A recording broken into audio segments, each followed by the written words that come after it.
Hello, my name is Marcus. I'm the compiler of a collection of therapy quotes entitled 1001 Windmills of the Mind, a collection of quotes taken from what's often called the psychodynamic or the psychoanalytic perspective, which long ago, as I understand it, was referred to by some as philosophical medicine or narrative medicine, helping one to be their own narrative medicine doctor, their own story doctor. The idea being, if we can know our story, find our story, then we're more integrated, we feel more connected to ourselves, the feelings can come more alive in ourselves. So that's the idea. How do we know our story when so much of our story is kind of scripted before the time of consciousness into what's called the implicit memory system or the pre-verbal memory system, the pictorial memory system, okay, known as the unconscious or the repressed self, or the second self, or the secret self, or the double self. Okay, so there's a character, a metaphysical imagining character, just in some kind of literature technique called the motif of the double. If we create a character that embodies and represents and possesses our disowned traits or aspects of ourselves that we don't know about, for example, who we'd be had we been loved properly, right? Who we'd be had we received a secure attachment style and achieved a psychological birth and a conscious ego to know our interests, which we express, and having pleasure through the expression of our real self and the true self capacities, and having a wide range of feelings and various capacities of the real self. So, and then now, so in other words, the trauma that prevented that, that's in the repressed self. So this repressed self or second self or secret self, okay, it's the one who walks with me, who's not like me, who is me. Someone's living my life and I know nothing about him. And the idea is we want to dialogue with our unconscious self. And when we can make conscious something from our unconscious, the image is that Hermes flies across, or a bird with a message in its beak, giving the message to us, which we receive and accept. Okay, so birds are often symbols for unknown knowns. So storytellers would say that they know a lot that we don't know. So they're messengers of the unconscious. Usually it's Hermes, or sometimes it's any kind of magical trickster character, like the Pied Piper of Hamelin kind of character. Oh, we got a bee here. Oh, hang on a sec. Okay. Actually, the bee's one of our companion animals. Oh, is it animal? Yeah. So I love doing these outdoors when I can. Unfortunately, you don't see it, but it's baking out here. Although it just finished raining, yikes! It's still, with the heat index, it's still over 40. So I'm not going to last too long here. I want to get started. I'll go in and cool off and come back. So that's sort of been a routine lately. The Phantom of the Opera story is the quickest image for this. The singer goes into the basement, okay, dialogues with that scary dude with the mask and all this. That's not some separate character in some kind of outer story. That's just an imagination of a character to encapsulate or to describe the person's own pain, shame, trauma, rage, upset, wounds and all this. So she dialogued with herself, in effect. And as she dialogued with the Phantom dude, right? And then befriended that person kind of thing, and she accepted and she learned from herself. She learned from herself. So when she went back on stage as up to consciousness, the basement was the unconscious, so when she went up to consciousness, she had more of the self because she accepted more of the self. Then she was more embodied, she made more sense because she had more sense of self, because she reclaimed, reappropriated, got back much of the self that got lost in trauma. So now she has more sense of self, she makes more sense, literally. So that's the idea, that she was a better singer. She was more embodied, but she made more sense in her singing, more resonant, more authentic.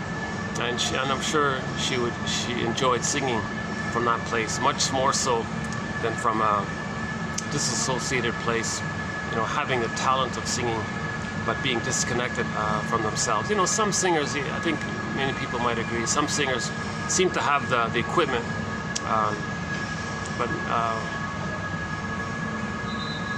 they play the instrument but don't hear the tune. So how does it go? Right? Like some singers, they have a powerful voice, but kind of like, I don't know, there's something missing kind of thing, right? I'm sweating already, yikes.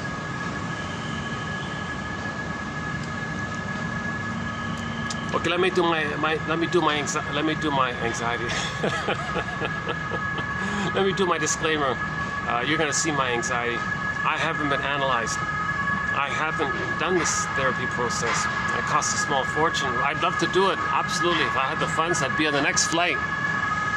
You know, and what a treasure to be able to do that work, because the relationship with the mother caused the neural pathways. So you need another relationship, and to make it conscious, to kind of update the neural pathways, to unpick the threads of a traumatic script and use those threads to weave a new, healthier script. That's the issue. We create a traumatic script, a traumatic schema, a traumatic working model, a traumatic blueprint. That's the issue. The interpersonal leads to the intrapsychic. That's like a blueprint that the person uses for their life. So, and that blueprint is based on the original interaction with the mother. So if that was faulty or convoluted or painful or a lot of compromises, and mother used the baby, mother couldn't love the baby, and he creates a memory of that, and he uses that as a model for his life, oh my God, that's the issue. You see? So that's a pain so utter, you know, Emily Dickinson. So enter repetition compulsion. The organism seeks healing. The life force. Oh, in the next video, yeah, in the next video, a new jargon for life force. He calls it a craving. Yeah, he calls it craving. He doesn't like the terms life force, elan vitale. Was that right? Or ancient Greece. You know, in ancient Greece, they used the life force. They called it horme. I never heard that. I just found it this morning. Horme, H-O-R-M-E, from the ancient Greece philosophers. This drive to be ourselves, this life force to become ourselves. Now, when they mean it that way, then if you use the word destiny for that, so there's a tricky with the word destiny. The original destiny, you're going to become who you're meant to be. That's your destiny. But usually when people use destiny now, they're talking about repetition compulsion of the traumatic script. I guess it's just destiny. I'm destined to repeat this thing and be dysfunctional. It's my fate, my death. So so you gotta kind of parse out the context of that word destiny. But long ago, that word destiny had a positive connotation, where you find your true self. You find your psychological birth. Okay, you get the psychic structure of I'm okay, you're okay. You have your wide range of feelings. You can make I statements, you can make reparation, gratitude's there, empathy's there, mentalization is there, three-dimensionality is there, appreciation for others, the recognition that we're all homo sapien traumicus, we're all one family from Africa, we're all cousins even. We're all African cousins, can you believe it? Says Jane Elliott. So there's a more dimensionality there. But in trauma, there's a blockage there. The life force didn't get a chance to reach our so-called destiny, our true self. That's a pain so utter. Enter repetition compulsion. Bergler, one of our mentors, Bergler, describes it very neatly. He says the child's going to create, let's imagine the child creating on a 45 music disc record, on the grooves on the record. One tune, let's call it The Cry for Love. Hey mother, I just came out of the uterus here. I have needs, you know, I need a positive maternal experience with you. I need a safety with you and a reverie with you and your attunement and your presence and you're soothing me. I need a kind of positive paradise with you. I need a kind of paradise to continue. I came out too early. All of us come out too early. So I need you to kind of provide like an extended womb. So the developmental process, one theory is it might be described as 3 phases. From birth to 4 to 5 months, the child has the developmental needs of extended paradise.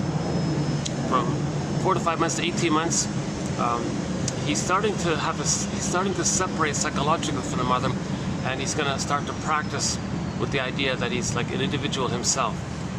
Now the grandiosity is up until 18 months. So up until 18 months, the world is his oyster kind of thing. Everything's for him, belongs to him, for him.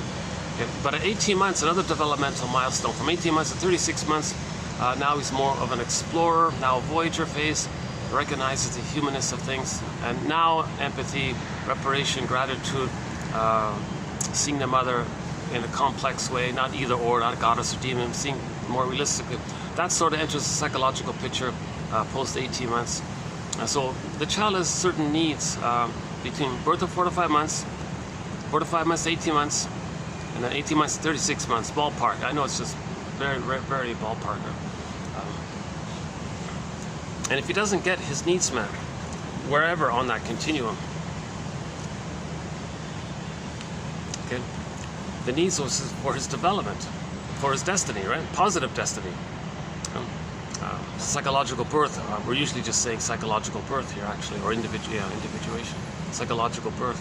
But long ago, they called it destiny. If you reach your psychological birth, that was your destiny. It's a confusing term, right? Yeah. So long ago, that term, that the force that's trying to move us towards our destiny, in ancient times, that was called the horme. H-O-R-M-E. Yeah, I just found it just before coming out to do this video. So look into that, yeah. But the author of this book, Wilfred Lay or something, he said he doesn't like that. He also doesn't like that term. So he says, gee, this libido is confusing. Life force is a little better. But life force is object seeking. So like the child's energy, his life force is to find the mother. So he adopts that. So he said, well, why don't we just say craving? Because you're craving, it implies you're craving for somebody or for something, right? And so now we can play that song, Constant Craving by Katie Lang, the singer Katie Lang. I played that song on our topic on symbiosis, because some babies who don't get merging with the mother, they're constant craving. Okay, they're horme, is that right? They're elan vitale, and other terms for it. Aeon or something like that. There's interesting that in ancient times they had terms for this life force, and in different cultures around the world they also had terms for it. If the baby didn't get merging with the mother, then his constant craving would be for the symbiosis, for the oneness, for the fusion, because the baby needs fusion in the beginning, and like an extended fusion. In the uterus, he's one with everything. The unico mystica, one with this big mystery, stage of undifferentiation. Baby doesn't know where he ends and begins, or where the mother begins and ends. It's kind of like a baby cloud blurred in with the bigger cloud, and the baby cloud thinks the big cloud is him. It's all blurred up like this. He doesn't know who he is and thinks the mother's him, just there to serve him, or is it like, what's going on here? Is he like, and the mother's powerful, it's his power, mother meets his needs, he met his own needs? Is he like a god, some magician? He has a sensation, it gets met? Like, whoa. So that's called infantile megalomania, egocentricity, grandiosity. Hold on a sec, yeah. So by the way, we're going to be doing part 2 of 2721. Let me, geez, I'm sweating already. Yeah, sorry if you're seeing me sweating. There's no breeze here. Unless they've left. Let's see. So these guys left. How can I get a breeze at least? Jeez. Oh no, they're still there. Oh, that's too bad.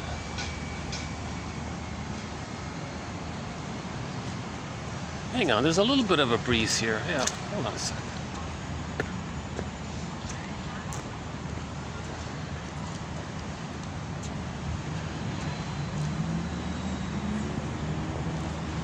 I'm wondering, what if I did it here? Would that work?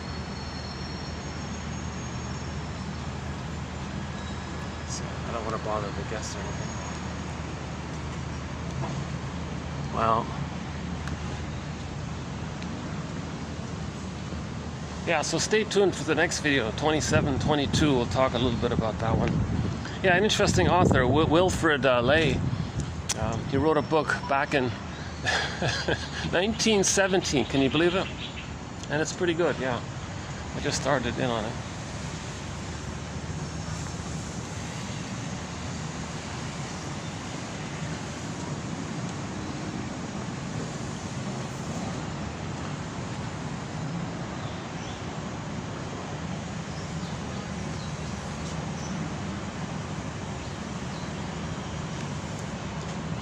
Does it sweat look?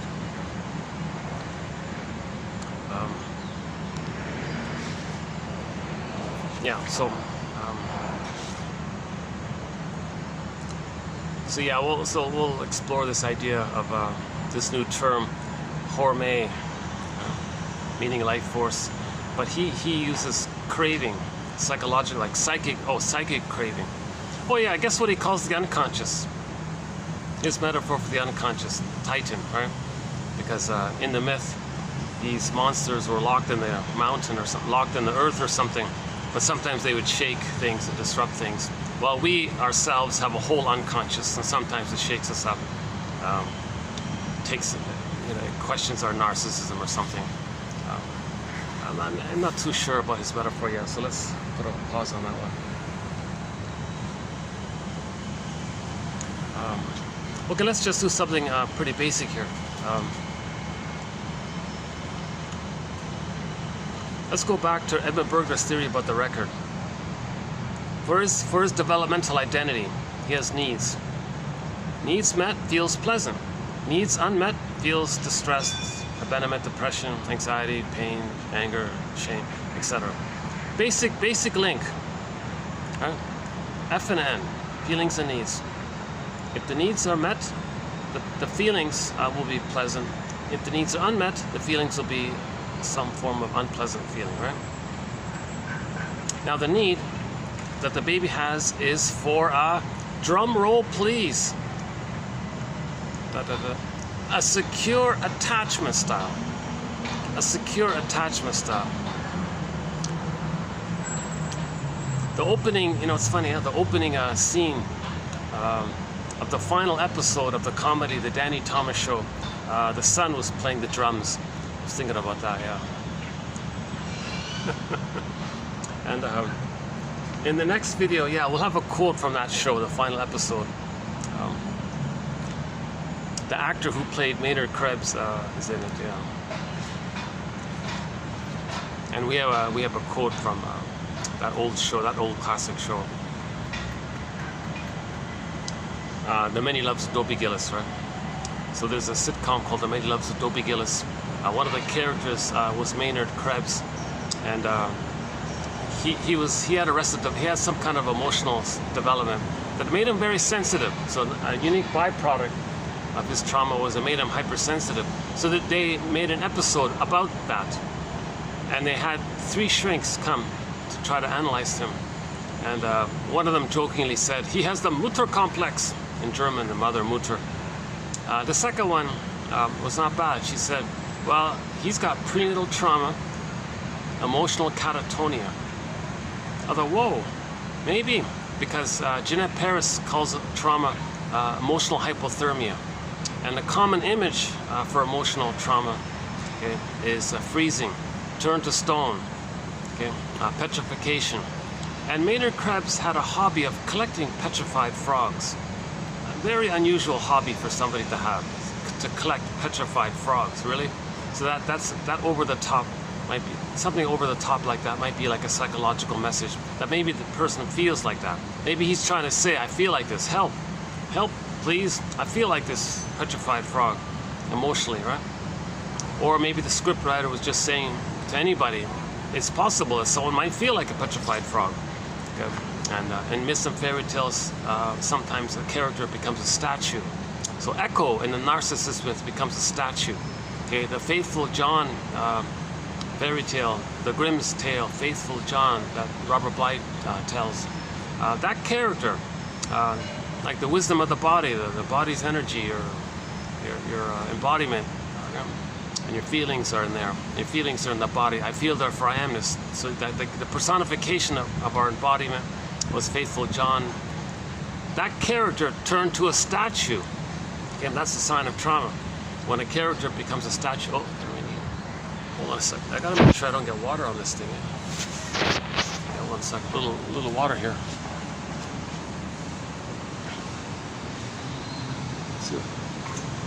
No. Well, that's pretty much the only spot I can go to, yeah.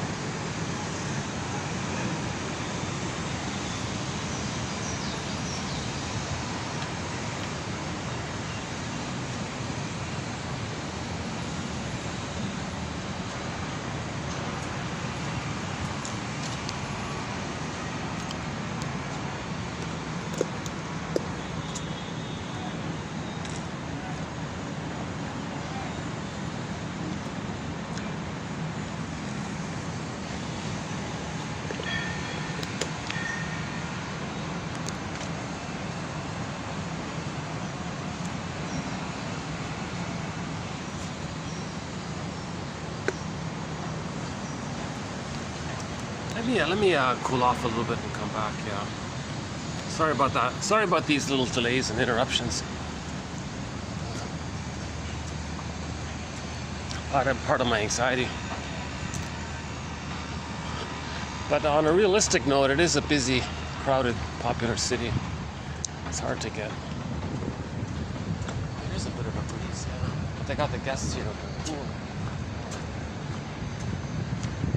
I don't want to freak anyone out. You know, why is there a guy with a camera? I'm swimming in the pool. That's the last thing. So I have to worry about that.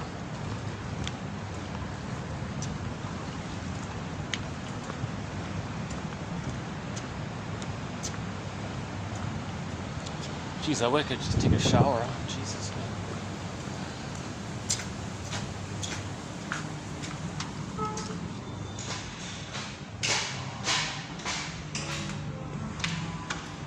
Nice place, eh? Yeah. A really nice hotel. It takes me some time to get here, but it's well worth it because of the nice facilities and atmosphere.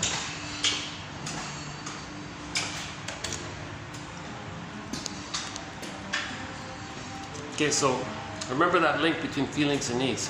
If the baby's developmental needs don't get met, okay, for emerging for the first 4 to 5 months, okay, the freedom to be Superman from or the world's oyster from 4 to 5 months to 18 months, and then what's called emotional refeeling during the rapprochement phase between 18 months and 36 months, where the child learns about himself and realizes he's not going to lose his mother by doing that.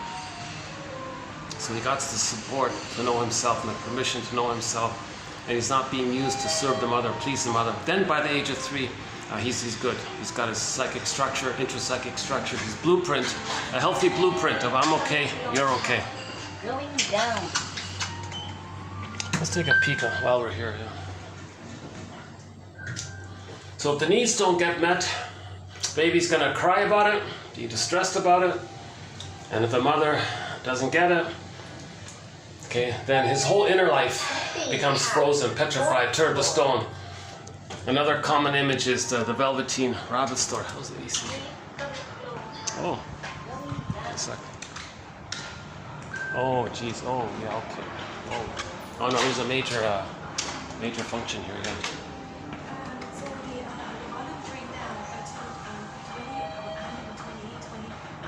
I don't even know what it is. Lots of acronyms.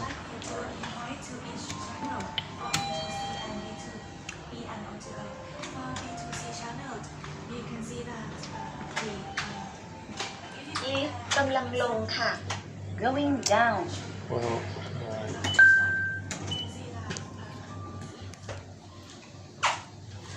give me a couple of minutes to go to a spot where there's good AC so I can cool off and we'll continue our introduction here. ชั้น 1 ค่ะ First floor.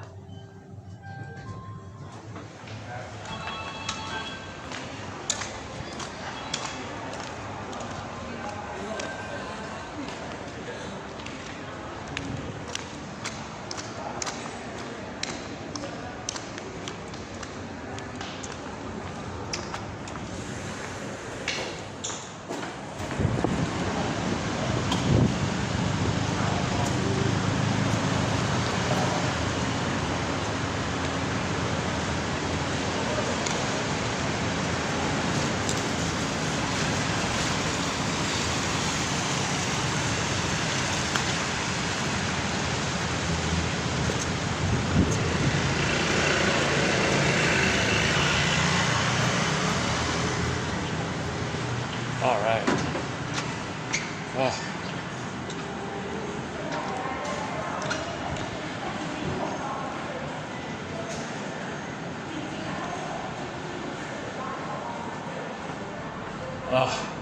Oh, it's only 22. Oh no.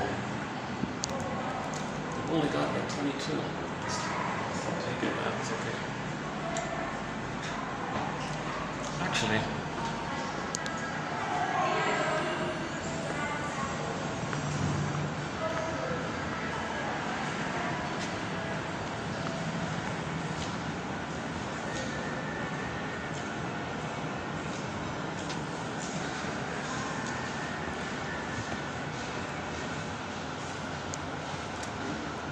Ironically, it's cooler here, huh?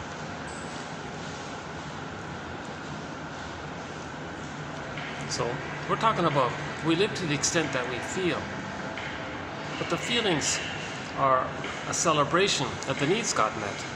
The needs didn't get met, the feelings freeze up. That means the needs didn't get met. So a very good image for this is the Disney film Inside Out. They present this very simply. Okay, when joy and sadness, representing the wide range of feelings, our feeling self. Okay, when joy and sadness got zooped away in that film, into the non-reporting brain, it's repressed. So his feeling life is repressed. What was left at the console?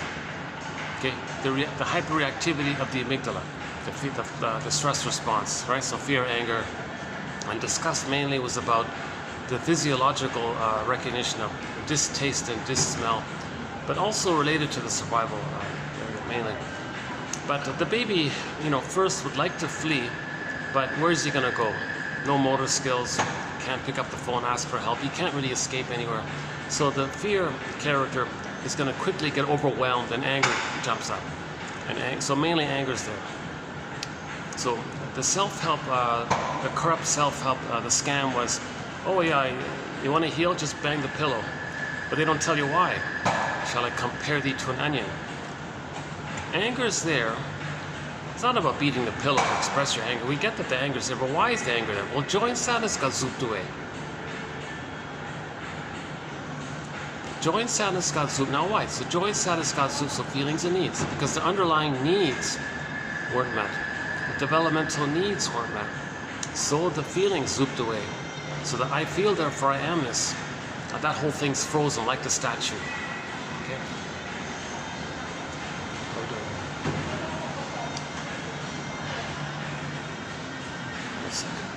Actually, I think I got a bit of it. Get some more AC this way.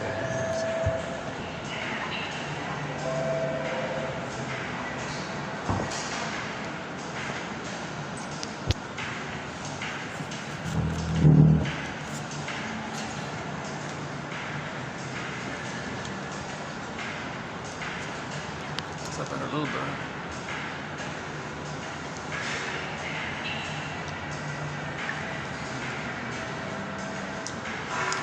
Yeah, a little choppy video today.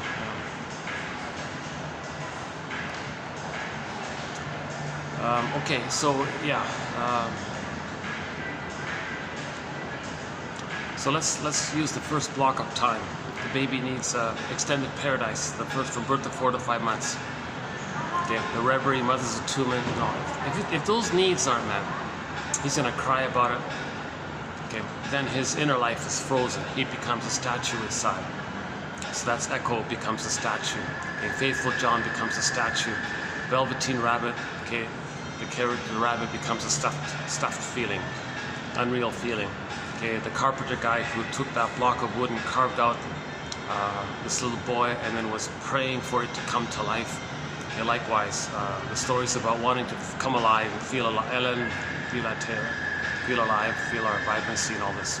Okay. The image is, the emotional component image is like the sun, or the golden ball, the golden ball, because it imitates the sun, radiant, vibrant and all this. Another way of saying of the loss of feelings is that the golden ball is down the well. And it's implied, if the golden ball is down the well, then we feel disconnected from ourselves. Now we feel disembodied. Right? Kristen Wilson says, if you don't feel that you're in your body, okay, if you feel disembodied or something, it's disembodied discourse with others that causes all these problems, because we're not making sense, literally. If we're not aware of our sense of self, then what are we communicating? We're communicating to search and the cry for our sense of self. And what we're doing in the process doesn't make practical sense, because nothing in the present can correct what happened in the past. The idea is to recognize that it's a cry for love, and to admit the past and recognize the past, capture something from the past, give it a time and a place. That means the ghost is laid to rest, the life force can come into the present, and Hermes flies across. So we're not supposed to still try to get infantile needs met like directly. Oh yeah, Wilfrid Lay, another quote. He says those who are, emotional eaters and people who drink and all this, they're trying to still do it. They regress to that place of wanting to get the security of the mother because they didn't get her properly, right? He calls it stimulating beverages or something. Yeah, interesting book. I just found it. I just found it this morning. Just read the first bit of.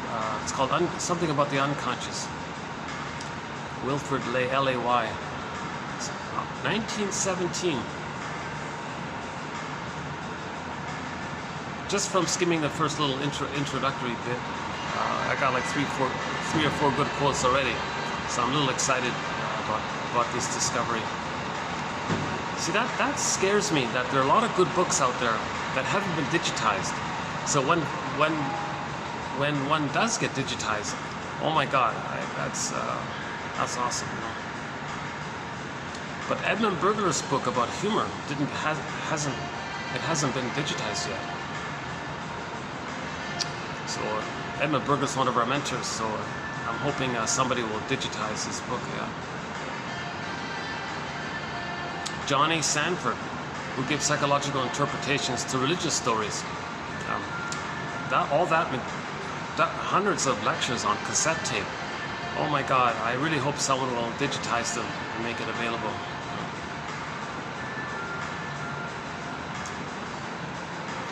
John A. Sanford interprets religious stories sort of in the same spirit that shrinks interpret myths and fairy tales, because he thinks religious stories, for the most part, are sort of from the primary process mentation. Like dreams, the same category. They're expressions of the trauma in the brain before the age of 3. Okay. So he says, now again, whenever we mention religious stories or religion, we're always talking about when it's being used as a tool for the plunder system. I'm not talking about it like from the victim side. So that's one theory, that religion is being used as a tool for the pillage and the plunder, because we're homotraumicus, and we have 47 symptoms of homotraumicus. One of them is the pillaging and all this, and when the tool of the pillaging is the religion. So whenever we mention this religion issue, anyways, Sanford simply says, if there's a religious story out there, don't bother about is it real? Is this guy real or that guy real? Don't distract yourself or get bogged down with this. Look for the psychological meaning or the message. Look for the teaching. Look for the inner life message, the psychological, emotional message of the story. Okay? Don't worry too much about, because a lot of stories were just in the oral tradition, and finally somebody wrote it down. So it's not gonna. The purpose of saving these stories is because it's part of the healing tradition, right?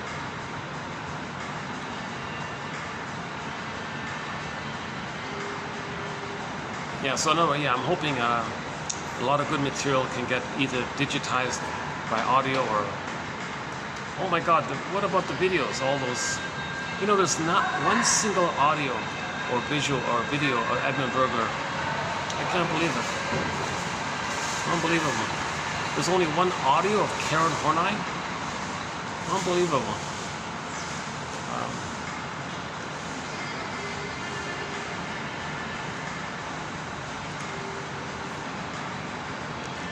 And if there's more Robert Bly audio out there, hopefully they'll get uploaded there. This guy named Alan Chinen did a lot of audio tapes on interpretation of myths and fairy tales. I noticed a couple of them are available, like through a fee thing, but a lot of them are lost. They're not even available because those companies went under. So we're losing a lot of excellent material. Jesus Christ! So we really got to. That's why I'm excited when Wilfrid Lay's book about the unconscious got digitized.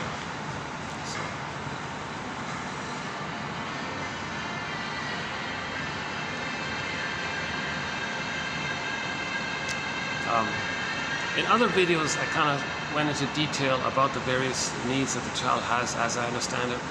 Again, I'm not a shrink or a professor. Keep that in mind, right?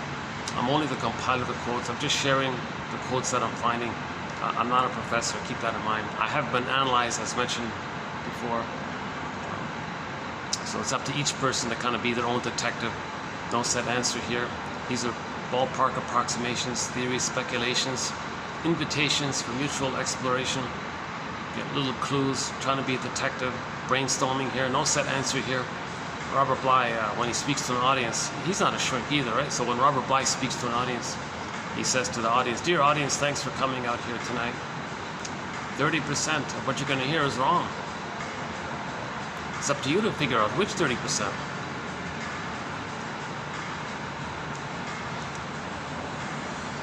Okay, I guess I've pulled off a bit here, yeah. Let's see.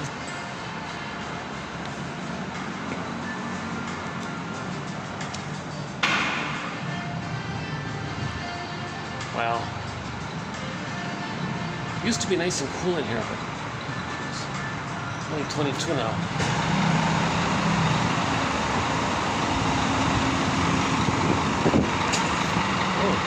Oh.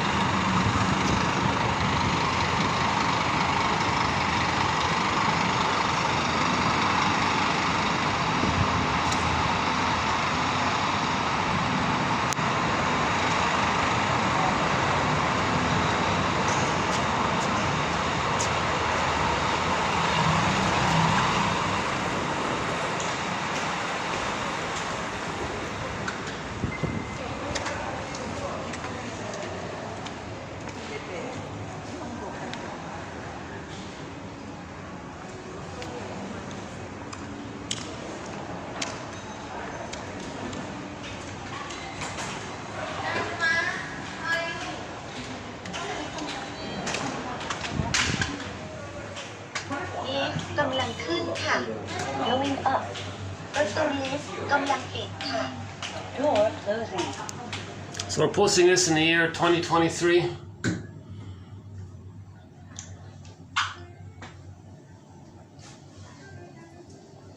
Early November.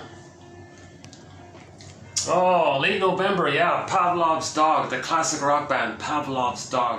We've got 4 songs on our soundtrack. Julia episode, theme from Subway Sue, and late November. So yeah, this is early November.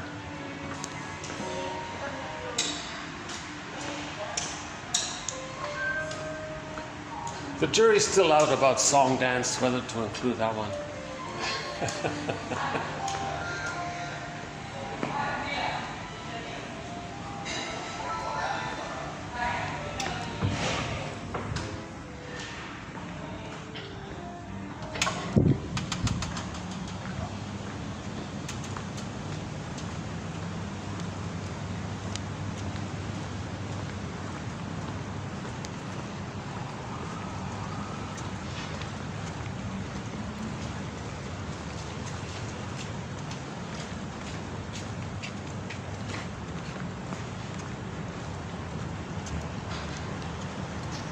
Actually, these guys are just leaving.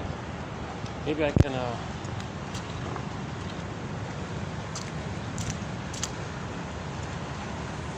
Maybe I can do a few minutes on the pool. Yeah, hold on.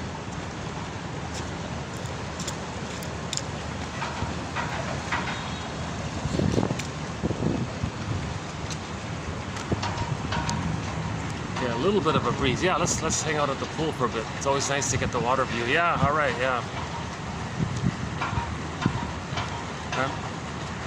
So if the mother's misattuned, malattuned, right? Not meeting the baby's needs, baby's crying, mother's frustrated, doesn't get it. Okay, Earth opens up, Miss Core gets pulled down. Or the emotional life becomes frozen, petrified, turned to stone, feeling unreal, wooden, flat. The jargon is alexithymia, emotional hypothermia, the shrink in the sitcom, emotional catatonia, etc. That's the trauma. That's the trauma. And now enter the famous split. Our emotional life is frozen back then, but we can still develop in other ways, cognitively. A person can still get 10 PhDs on the wall, 10 medals, 10 awards, etc. Right? But something's missing. Something's missing. And this recognition the recognition that something's missing is the midlife examination period, or the midlife audit, or the self-reappraisal period. Because usually at around midlife, a person gets this, like, oh my God, something's missing here. So that's whether or not it's precipitated by some kind of midlife crisis. Okay. That's the universal monomyth that Joseph Campbell talks about. The who am I? Where am I? Okay. Because we're missing life. We live to the extent that we feel, but if our feelings are frozen, we're not really living. So many people might say at midlife, I feel like I'm living the provisional life. I feel like I'm living the unlived life. When does life begin? Something's missing. I feel like I'm sleepwalking through life, like I'm in a trance or something, like I'm hypnotized or something, you know? And life is passing me by in some important way in the area of love and intimacy and affection. And then maybe they become a curmudgeon late in life and don't even realize it. So that's the developmental transition to heal ourselves. Okay, man's main task is to cooperate with the healing efforts that are being made by, okay, the horme, or the life force, or the original destiny one. Okay, in cooperation with this innate drive for healing, nature's drive for healing, this whole evolutionary process that includes that when something's wounded, it's going to heal. So we've got to cooperate with ourselves trying to heal. So our unconscious self is sometimes called the puppet master, and he's angry. So he's going to get us to replay the past and the present to get us aware of what happened in the past. So we got to observe ourselves in the present as a metaphor or symbol for what happened in the past. So let's go back to the record. When the child freezes up because his needs don't get met, his feelings are ignored, he freezes up, emotional hypothermia, etc. Let's just stop there. Oh yeah, when the guest comes out, I'll move, yeah.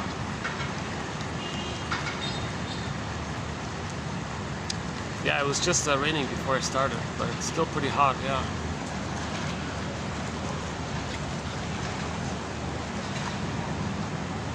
Oh, there's the kids' toys there, all right.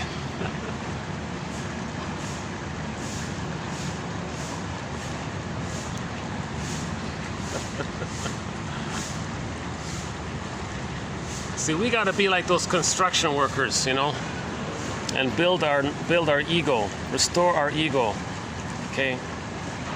Build the ego, strengthen the ego. When that building is complete, it'll house people. When our ego is developed, it'll house our feelings, okay? So another symbol for trauma is that the child's conscious ego, it's submerged. And it's all frazzled up. That's the scarecrow image. Okay? And in trauma, the person loses his heart, so to speak. Okay, his spirit, his heart. And then that's the Tin Man in another place. And they're kept separate. That's the symptom of trauma, where the person doesn't want to know or link up the knowledge of the event with the emotion of the event. So they're separate like that. And the two being like that means the person feels disembodied. That's the cowardly line, often in another place. Okay. And Dorothy's like the part of the mind that's trying to heal or trying to line things up. Or we can simply say, be like Dorothy and line up your mind, knowledge to the heart, and you feel back in your body. But that scarecrow guy, we got to firm him up, so to speak. So let's borrow the image, the children's story, where the wolf was able to puff down the houses made out of straw and wood, but not the one made out of bricks. The house made out of bricks was a strong ego, because then the wolf, the hungry wolf, the angry hungry wolf, he exhausted himself or whatever and slank away or disappeared or something, because the ego was strong. So with a strong ego, we can house ourselves, and with the recognition that that hungry wolf image is not real. That's why it poofed away. It's not real. That devouring hungry wolf image is not real. The mother is not a devouring monster that wants to eat the baby. But the baby creates an image like that as a coping strategy to deal with his rage and oral greed. he puts it onto the mother in a process known as projection. Something about yourself, it's too hard to admit it. You know what? So you project it as a kind of a midway transition to compromise to deal with the pain. So you think the mother's that.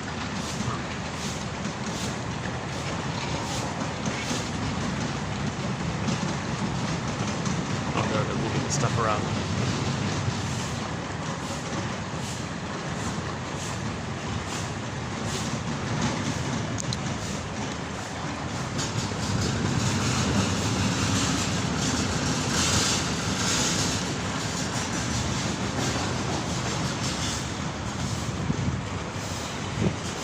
Well, if they got to do their chores, let me get out of their way.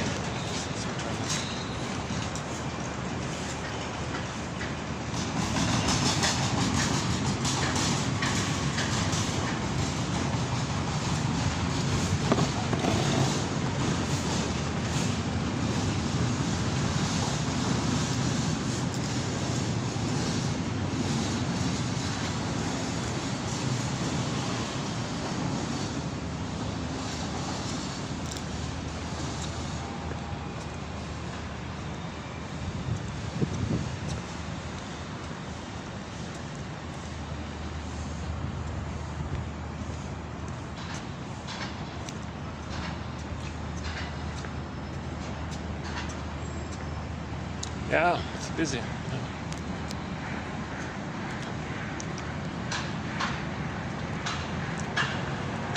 How's the lighting here? Lighting's okay here?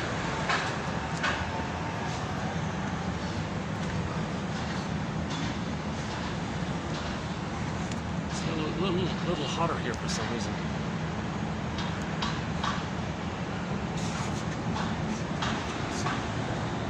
What about here? It's all this. Oh, this whole side is hotter for some reason. Okay.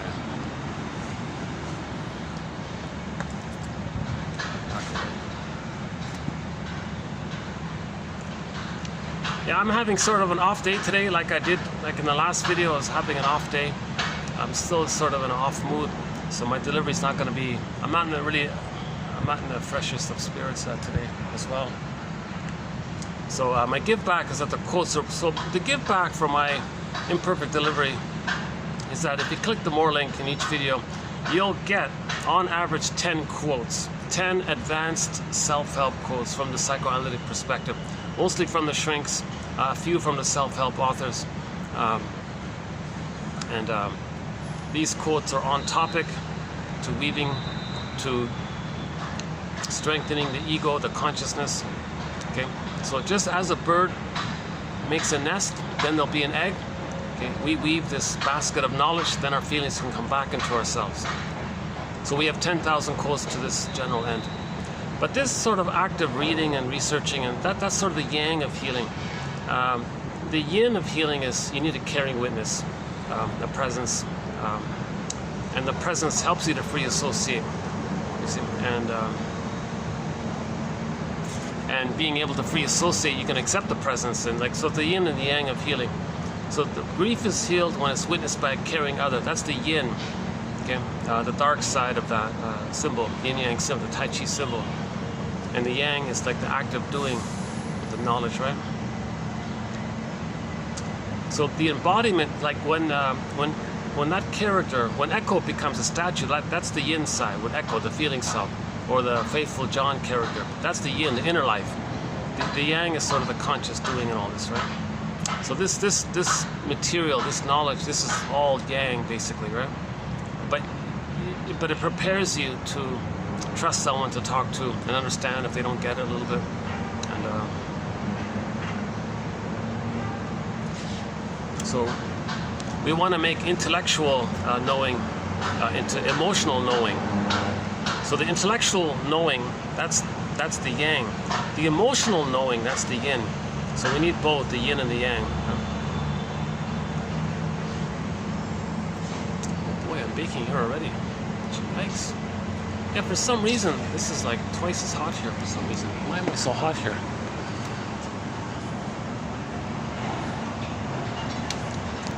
Well, let's see if I can just go back to where I was.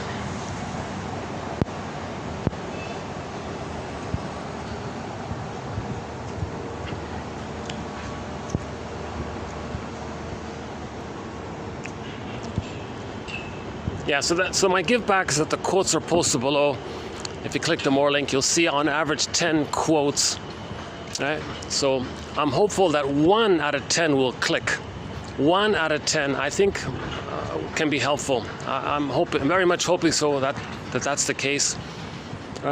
And if you do that for each of the videos, okay, we have 1,000 videos, then one can have their own 1001 Windmills of the Mind, 1 per video.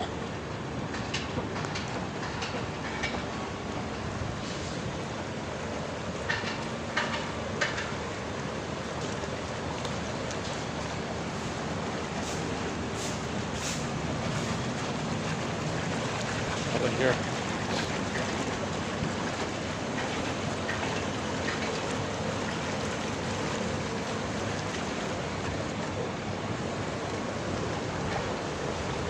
See, this is the little kiddies part here, eh? Yeah.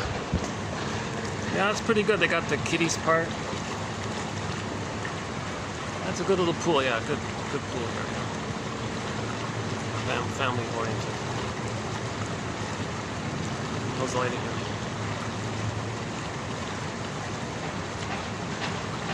Yeah, so this encyclopedia of insights from the psychoanalytic tradition, it's available like directly on the channel, or for convenience one can go to the coffee page link. Now the print, it's funny, the print on demand, I was looking into it. To do the print on demand, it's a small fortune.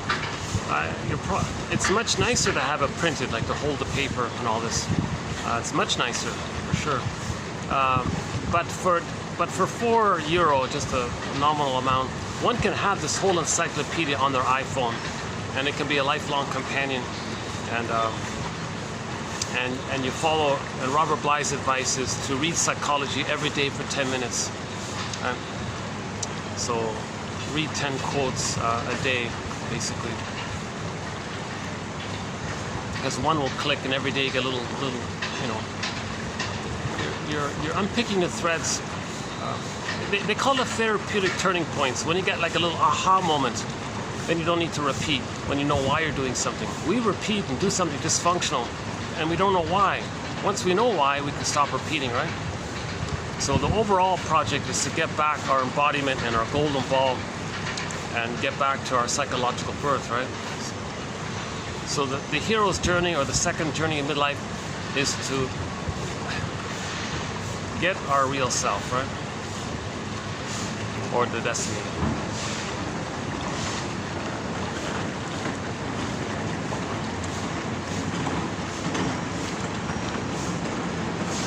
Yeah, I'm in an odd mood today, to tell you the truth, yeah.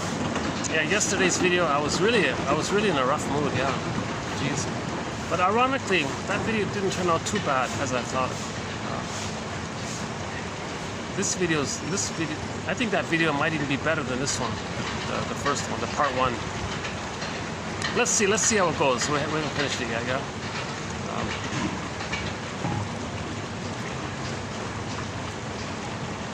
So let's go back to the record, right?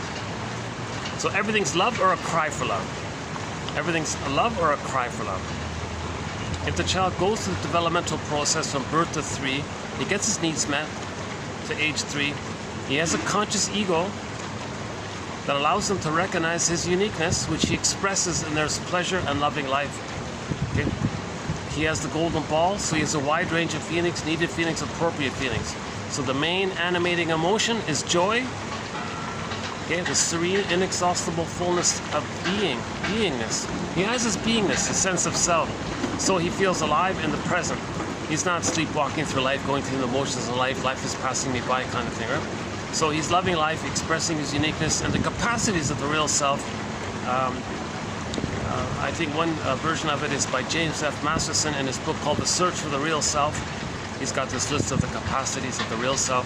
So you got being able to make I statements, intimacy with your partner, knowing your interests, not distorting the present to replay the past to try to change the past. So you don't need to do that. You're not bogged down with exaggerated fears of mother being seen in the present as someone like transferring the engulfing mother in the present or transferring the abandoning mother in the present, or the impinging mother in the, from the past into the present. You're not doing these kinds of things. You can enjoy and relax in the present. Because I'm okay, you're okay. You have an conscious ego that recognizes the three-dimensionality of each person. We don't need to be so afraid. Just understand that we're homotraumicus, and each person as a member of homotraumicus, there are various coping strategies around that. Just study these coping strategies, recognize it, then you know what's going on with yourself and others. And it's the same stuff. It's the same sort of set patterns, right? So you got the bully pattern, Iago pattern, narcissistic patterns, various forms of the narcissistic pattern, the star one, the clinging vine one, the turtle one. You got the codependents and the pleasers and the caretakers.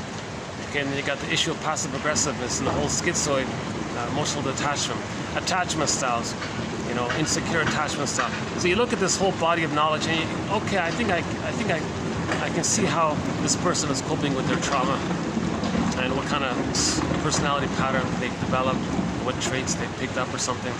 And they're wounded, they're repeating, they're searching for love. So again, everything's love or a cry for love. So as members of homotraumicus, one estimate is that 90% of the babies in North America are not getting a secure attachment style. 90% of the babies in North America, by one estimate, are getting, are receiving what's called attachment trauma. Attachment trauma. Baby's got to attach to his mother, and it's a trauma in the process of doing so, because she's misattuned, confused, uses the baby to meet her needs, emotionally unavailable. You know, and that's because the mother, if the mother herself is traumatized, when she has a baby, she's going to see herself in that baby, and she's going to identify with her mother and what her mother did to her, and she'll be her mother who did that to her, see herself, okay, onto the child. And this time in the new situation, she's going to play the shaming mother who shames herself, but she sees herself onto the baby. So she's going to shame her baby, replaying the record of how the mother shamed her, being loyal to the record of mother shaming her. Too painful to re-feel that, so she sees herself onto the baby. Seeing herself onto the baby, she shames herself in the baby, meaning the baby's being hurt. So the mother's confused. The mother's replaying a record. Okay, so let's go back to this record. Every neurotic is a music enthusiast, but he only has one record. He carries this one record, this 45 vinyl disc record. Side B is the same song as side A. Only one song, The Cry for Love. Okay, the memory that mother shamed the baby. He carries this one record with him everywhere he goes. Every time he sees a turntable, in every new situation, every time he sees a record player, with never-ending fiery ardor. That's like the compulsion, right? The compulsion, like the life force is searching for mother, the compulsion, right? This drive or something. This compulsion to get out of the pain and get love, to be healed. Repetition compulsion to get out of the trauma, to change the past. This sort of compulsion, this kind of drive to heal or something. With never-ending fiery ardor, he spins off that tune. Meaning in the present, he's going to recreate, relive, reenact, restage, like a theater thing. What's on that record? Because emotionally, there's no time. The baby doesn't understand time. And if the trauma is frozen in that place of timelessness in the brain, that means there's no time. The present's still the past. So all he's going to do is use the present as a theater thing to see the emotional past into that. So the present becomes the presenting past. Okay? The present just becomes like another replay of the past or something. So he's going to recreate the past in the present, okay? To re-cry for that love. Mother, I have needs. Thinking still in the past. Now this is the puppet master doing this, the unconscious self, the repressed self doing this, and we're not aware of it. Our conscious part just makes excuses and covers it up because it's too embarrassing, a thing called rationalization. So we got to make it, we got to be aware of ourselves, right? Now this reenactment takes two forms. Oh, okay, finally we got a bit of a breeze here. Oh, that's great, yeah. Okay, sorry about that, yeah, I'm leaving here already.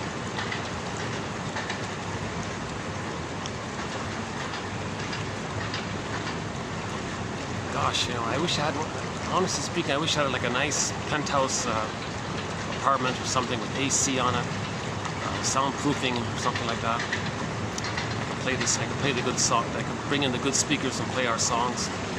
The songs really enhance the material. Oh my God, like every 20 minutes I can play a song to fit into some psychological point. I really miss that side of it, yeah.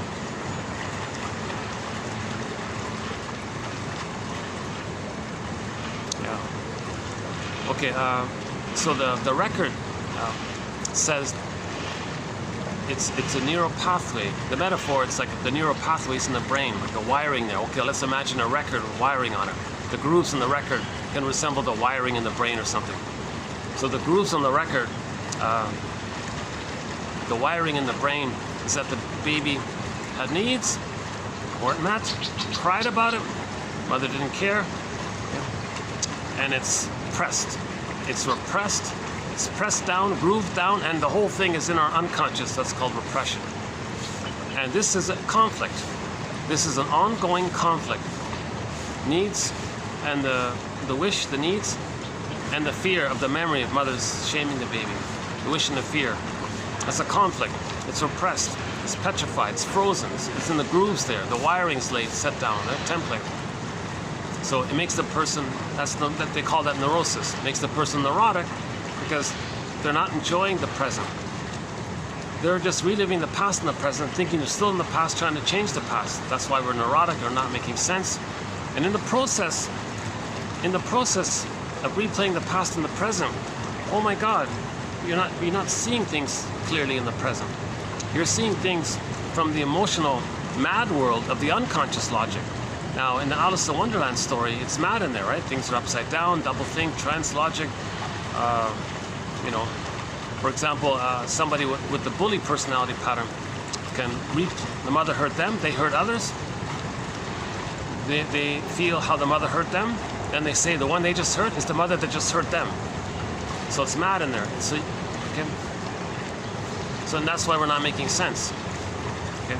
So the conscious logic is not the same as the unconscious logic. It's not really, we don't even really need to call it logic. They call it trans logic or unconscious mentation. They call it primary process mentation versus secondary process mentation. I remember Bergler was arguing with somebody in a book. Do you really think conscious logic is the same as unconscious logic? That's what that whole Alice in Wonderland story is about. Like how everything's verdict first, trial later was one of their slogans, right? And if you click the more link, you'll see that quote below. Because the emotions, the compulsion, the emotions, the verdict, it means the reason. So the emotion, the baby's traumatized emotions, that's the compulsion part, that's the emotion. And then you cover it over, and you need reason, the trial, to kind of recognize the truth of something, right? And part one, you know what, if you go to part one, I spent some time on that Alice in Wonderland quote. I recommend part one for that part at least, yeah. I got a feeling in advance that part one is not so bad, and it may end up being, and I have a hunch it's going to be better than this part two. But let's see if we can add a little bit to this part two here.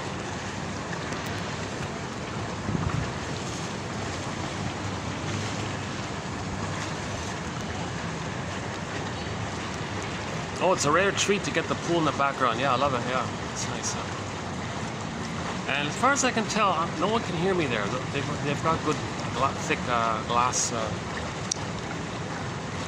windows, and they're high up, right?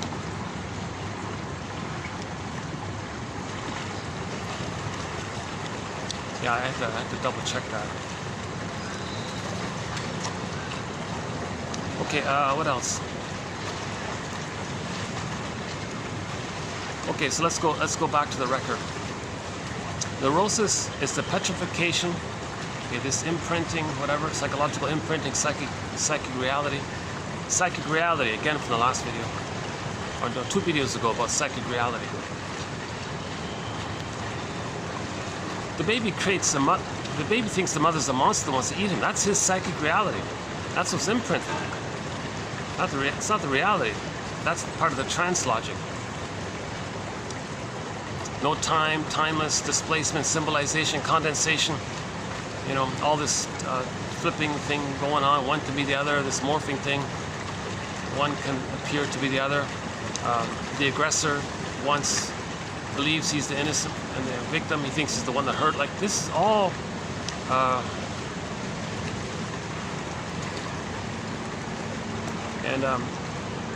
you know, for example, in a thing called projective identification, they want to coax others to feel what they're feeling, thinking they're still one with the mother who can soothe them.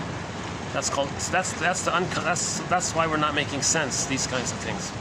Nobody in the present is the breast mother for the past, the needed good breast mother that was needed in the past. Nobody in the present is that. That's why we got to make this conscious.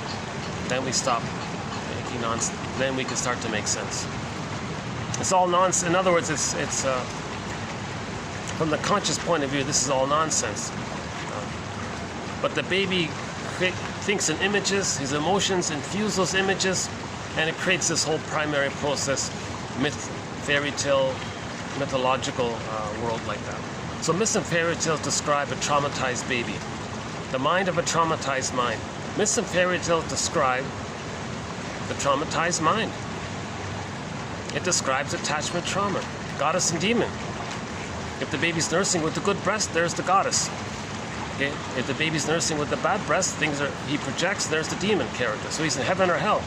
That leads to splitting in the attitudes of either or, all or nothing, perfect or forget it. Okay, one lady said, if the fellow I'm dating doesn't give me everything, he gives me nothing. These kinds of either or mentalities, and the yardstick is infantile yardstick. They don't measure things as an adult, they measure things from the baby's point of view. And they're carrying this infantile yardstick in the present, not making sense.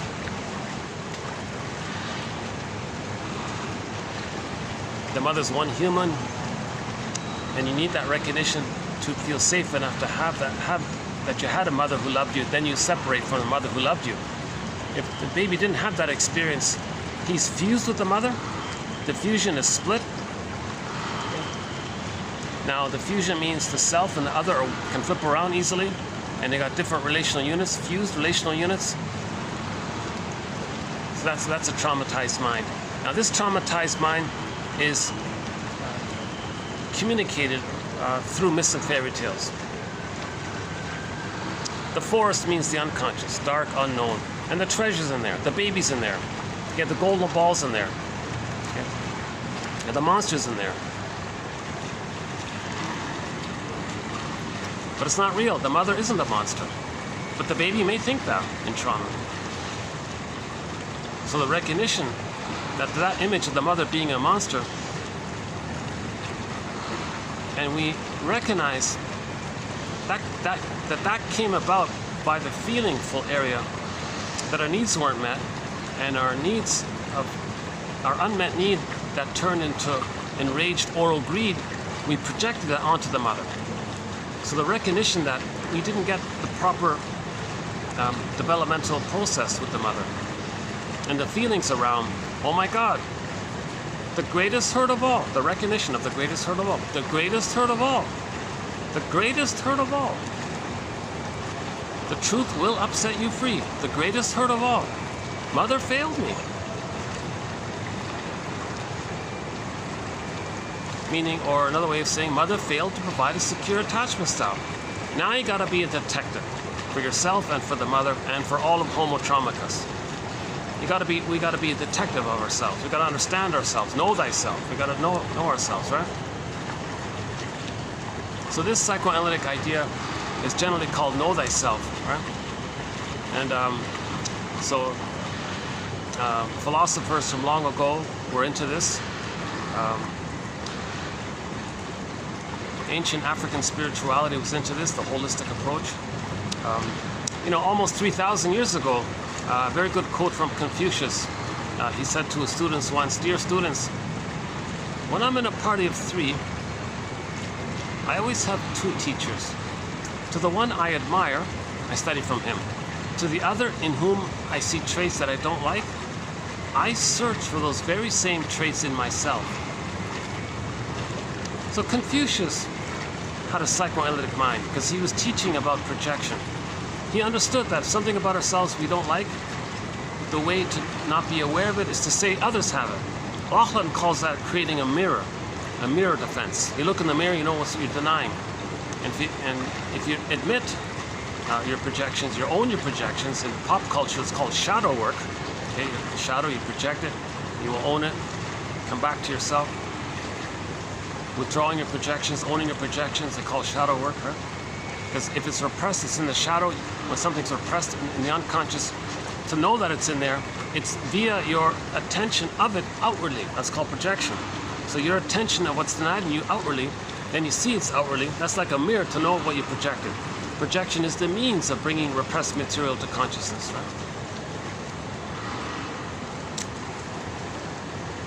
I've been in a very odd mood these past couple of days. To tell you the truth, there's a lot of noises lately where I am, so I'm not really getting a proper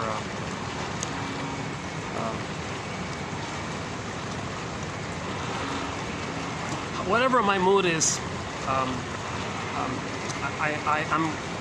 I'm convinced personally, emotionally, that this is a very valuable batch of quotations.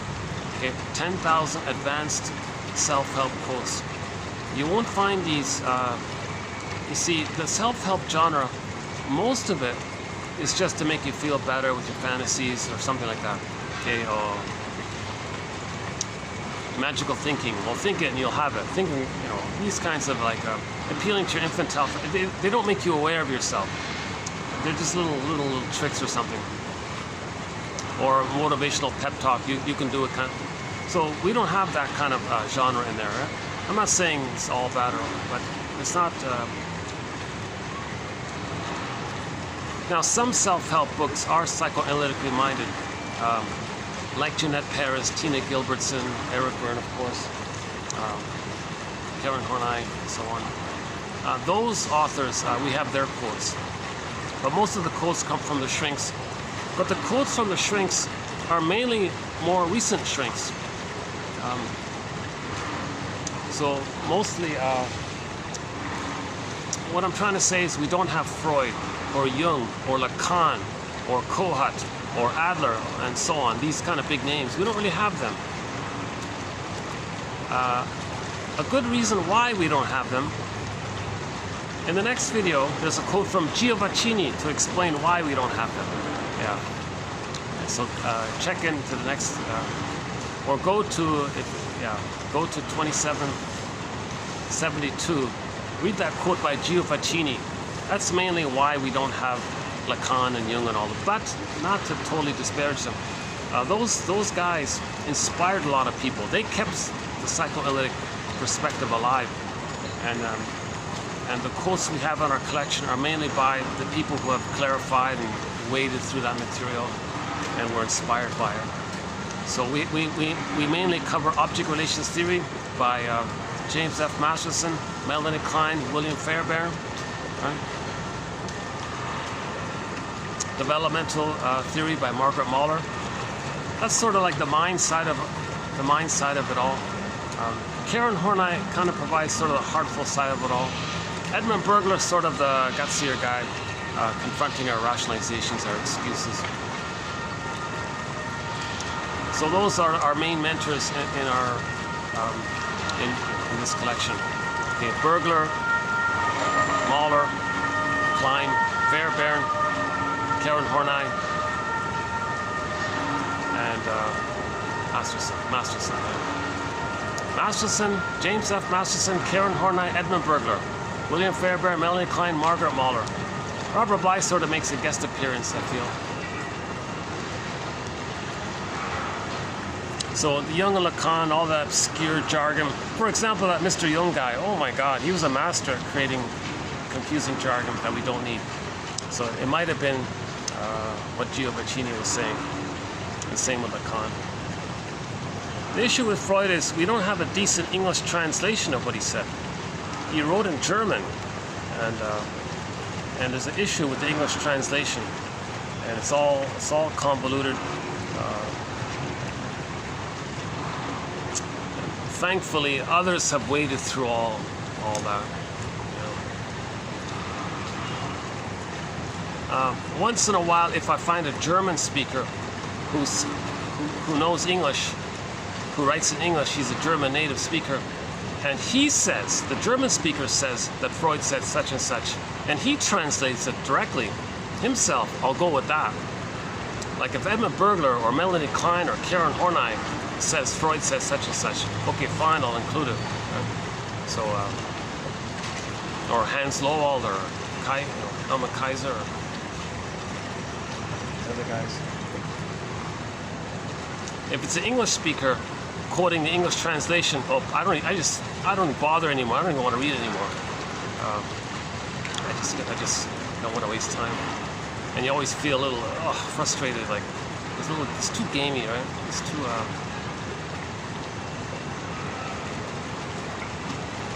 Giovacchini was saying some of these older shrinks just wanted to compensate it for not understanding, so they created convoluted jargon to impress you, to feel important. So they were looking for narcissistic admirers, and they had the trick of the gift of gab and to do that, right?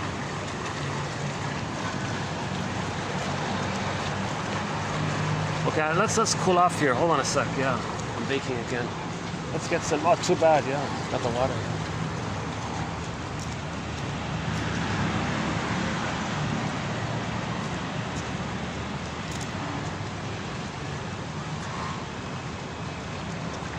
That's okay if I leave the chair there. Yeah, it's okay. All right.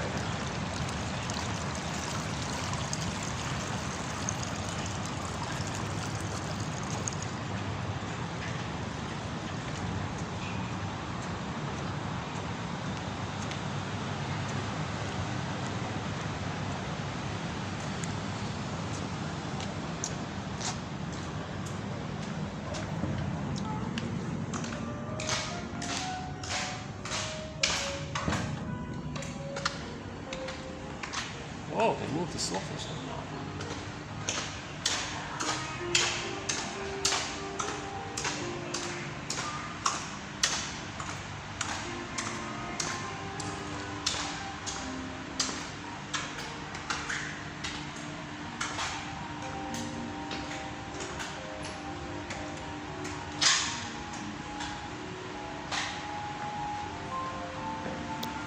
Let's check the battery. Let's see. How's the battery? 50%. Huh.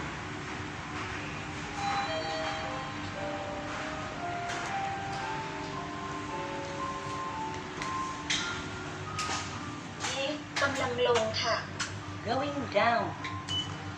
Let's try ประตู this. ลิฟต์กำลังปิดค่ะ Door closing.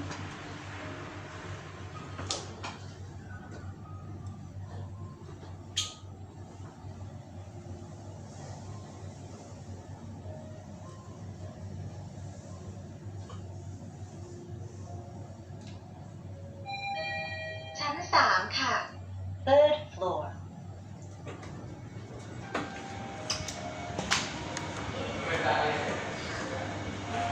See if I can cool off somewhere.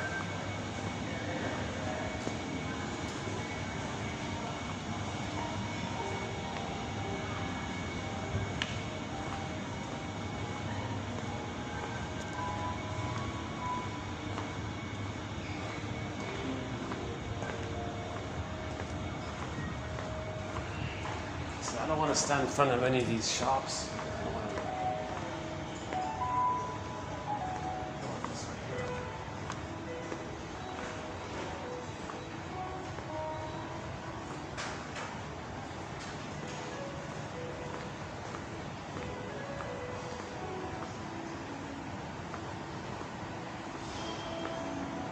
Huh. Okay, maybe it's okay. Surprisingly quiet up here. All right.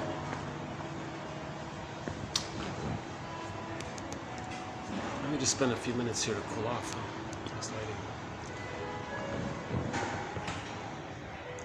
lighting. Let's finish up the record. That's an important theory. Paul Libby Russell is sort of our lead author on this topic of repetition compulsion. He says, think of them as synonymous. Trauma, repetition compulsion. It's synonymous. When there's trauma, we repeat with the fantasy that we can change the past. Doesn't make sense. Okay. So that trauma is recorded on the 45 record. We carry this record with us everywhere where we go. In new situations, we recreate and restage that past event, thinking that we're still there, having those needs. But the confusion is, they were traumatized, but they're still replaying it. That's the issue, right? It doesn't work. When the baby's traumatized, he's traumatized. You can't just go back on a time machine. Well, if there were a time machine, theoretically, you'd go back to the point prior to the trauma and get a better outcome. But that's the only way it's going to work. But there are no time machines, so it's not going to work, right? Now, this reenactment is important theory, right? So now let's enter in the point about grandiosity, egocentricity. I'm on the verge of shutting this video and starting tomorrow.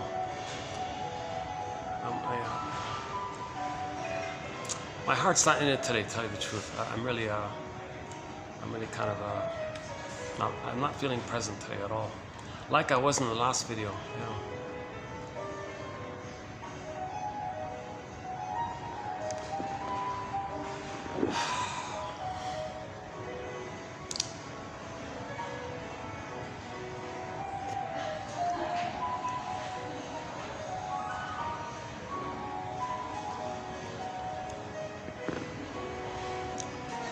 Let's give it another chance here.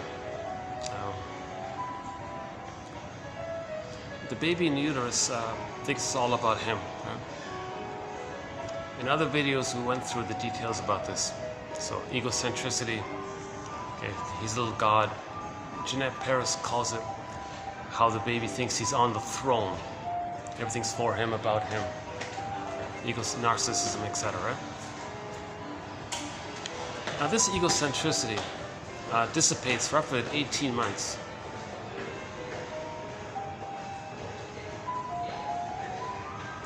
If the child is traumatized before 18 months, he's stuck in that mode.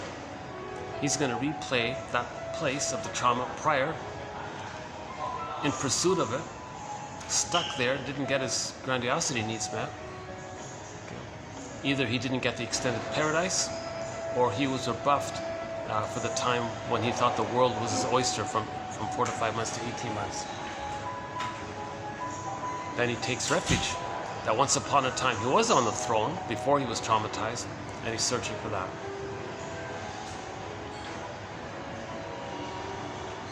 If the child is traumatized before 18 months, he's going to end up with one of the stinger personality patterns. A, the pursuit of the throne. Look at the elevator right here. Hold on a second. Let's let these guys pass by here.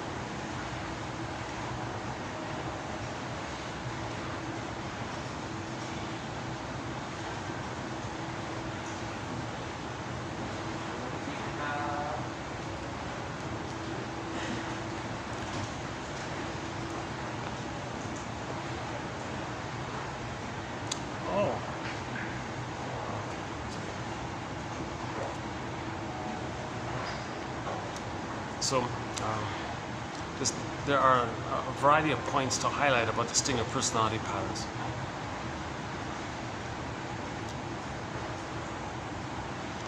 If the child experiences a strain trauma with the mother, a constant misattunements, or constant malattunements. Mother, I have these needs. Ouch. Mother, I have these needs. Ouch. Again and again with the ouches. He does a drastic thing before 18, if he's traumatized before 18 months, where he can't take it anymore. He projects himself onto others.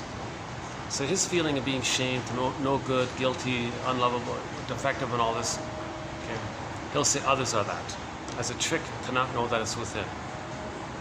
So in his thinking, others are no good. He's talking about himself, but he can't admit it. So he projects it onto others and says others are no good. So what about him? What's left of him? If he sees his wounded self onto others, what's left of him? What has he got left? If he's outside into others in his fantasy, What has he got left? All he's got left is two parts. He regresses back to the once upon a time in the uterus, he was a little god. So he's going to search for the throne. So there's your infantile he's going to search for infantile megalomania, narcissism, the glorified self, the idealized self, etc. Okay, that's part A. Part B, all babies must have some connection to a mother. But the mother's hurting him. What does he do? The more the mother's love is unavailable, the more the baby's searching for that good love. But the mother's hurting him. Where's the good love? This phenomena means that the fusion that originally was there between the baby and the mother becomes tighter and tighter. Someone called it adhesiveness, like glue, like crazy glue or something. And it gets to a point where the child thinks the only way to have some attachment to the mother is to try to save her. So he identifies with her in the attempt to save her. Because if he identifies with her, he thinks he's providing the fusion and the symbiosis that the mother needed. Okay, so let's back up a second. If the mother, everything's love or a cry for love. If the mother's not loving the baby, she's hating the baby. The baby interprets that as mother's cry for love. Oh mother, you're crying for love. I'll save you. What mother? You didn't get the perfect symbiosis from your mother in the past? Well, I'm a magician. I'll be the good mother for you. So he'll try to be the good mother for the mother. In the process, he's got to have a good mother. So he needs a good mother. And his magical thinking, he's going to save her. But he's got to have some attachment to her in the process. He can't do it alone. He's got to have some connection to her. His connection to her is to act like her. If he acts like her, that means he's maintaining his ongoing attempt to save her. But he's got to act like her. So he'll be loyal to her by imitating her. So he becomes a shaming mother who shames him. He becomes her who shames himself. So in the new situation, the record says mother shamed him, but he is the shaming mother who's going to shame him. But he already projects himself. He rejected himself and sees it and throws it in his fantasy into others. So to be the shaming mother who shames him, at the same time he sees himself out into others, he shames others, thinking he's shaming himself, being loyal to the mother, being loyal to the script who shamed him. So that's the stinger personality patterns. He's hurting others to replay how the mother hurt him. Now to get out of this is difficult, because the way the mother actually treats the baby, it becomes a part of him. He treats himself that way. So if the mother hated the baby, that's called the inner critic who's going to criticize him and hate him. Now if he tries to get out of that, a deeper voice comes up called the superego that says, hey, you're trying to heal, you want to feel, you want to do something good for yourself, you want to leave your mother who never loved you, you're going to be disloyal to the mother, you want to be healthy or something. Well, I'm here to remind you of your own false belief that it was your job to save her. Did you save the mother? That's the impossible to please superego or harsh inner critic. So the inner critic is always saying, there's a part of him that's rejecting himself because the mother rejected him. But he's going to be the rejecting mother who rejects him, but he sees him onto others, so he's still rejecting himself. Now if he wants to get out of it, the memory comes up, so did you save the mother? Did it work? Did it ever work? So he thinks if he can be absolutely perfect, meaning be the perfect mother that the mother needed, that's the search for glory that Karen Horney talks about, the idealized self, the ego ideal jargon. It's impossible. No baby can be the perfect mother that the mother needed 20 plus years ago. So it doesn't make sense. That's why we're not making sense. But that's his attachment to the mother. Again, all babies must attach to the mother. No baby would make it on their own if they didn't have some kind of convoluted, at least convoluted attachment to the mother. But that's what he's got. He doesn't have a secure attachment where he can develop. He's got this convoluted attachment where he gives himself up, and his attachment is the fantasy that he's got to try to save her. That's having an attachment to the mother, the effort to try to save her, his hope to save her. That's somebody there to save. Okay, so remember life force. What's the term again? What the Greeks said, ancient Greece? Horme or something. Wilfred Lay calls it the craving. Let's just stick with life force. I'm just experimenting with these other people's terms. I think life force is the simplest one, right?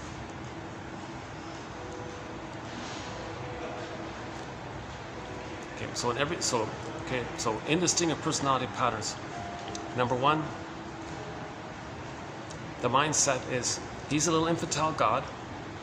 His humanness he rejects, he says on to others. So the mindset is, well, I'm okay. It's a pseudo thing. And you're not okay, meaning himself, seen unto others. So he'll say, you're not okay. He's talking about himself, projected. And he reverts to the infantile image of him being a little God. And from that, he says he's okay. Plus, he's merged into with the shaming mother. So if he's a baby God and the mother's a bigger God and he's the bigger God, so that fuels his baby God feeling. So it's very addictive. Okay. The pain part is numbed over with the endorphins, but the fusion with the mother is very exciting. Okay. So the baby's in a state of bliss with the mother, and if he's always kind of acting that fusion with recreating that fusion, maintaining that fusion, it becomes addictive because it's exciting to be one with the mother. For the baby, it's the feeling that maybe people get in the honeymoon phase of marriage later on. This blissful, wow, just the two of us, we can do anything together. We're, powerful. Love conquers all. They have that kind of strong, happy, excited feeling in the honeymoon phase. So the babies have like not an addictive version of that, but like a normal version of that. But later on, if they're searching for it, it becomes an addictive process. Because the pain is being re-experienced. Yeah. And in the Pat Benatar song, Hell is for Children, Love and Wonder, go to Pat Benatar's song, Hell is for Children. For the traumatized baby, love and pain are the same, something like that.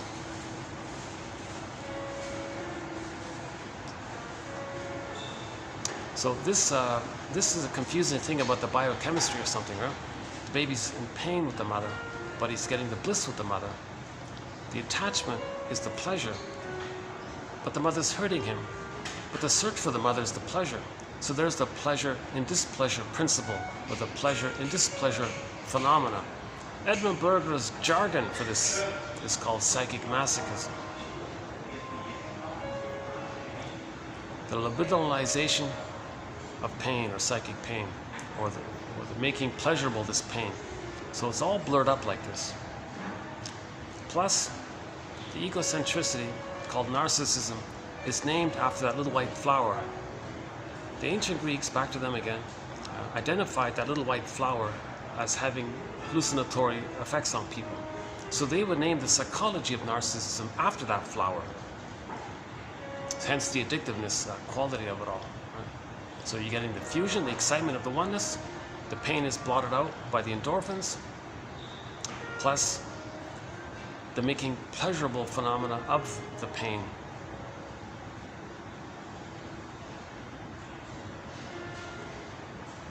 To get the connection, you gotta have the pain. So you're searching for the pleasure, so you accept the pain. You're numbed over, but you're excited with the oneness. So that whole cocktail, I guess, or whatever we call it. Wow, I'm surprised it's so quiet here. What is it? It's a midweek afternoon. Oh, they're having a big meeting up there. So.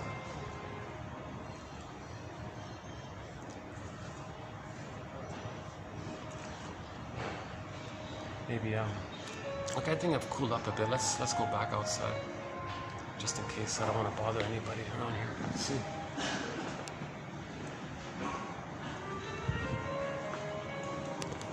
So I don't like standing in front of shops because maybe a customer gets discouraged or something, just in case.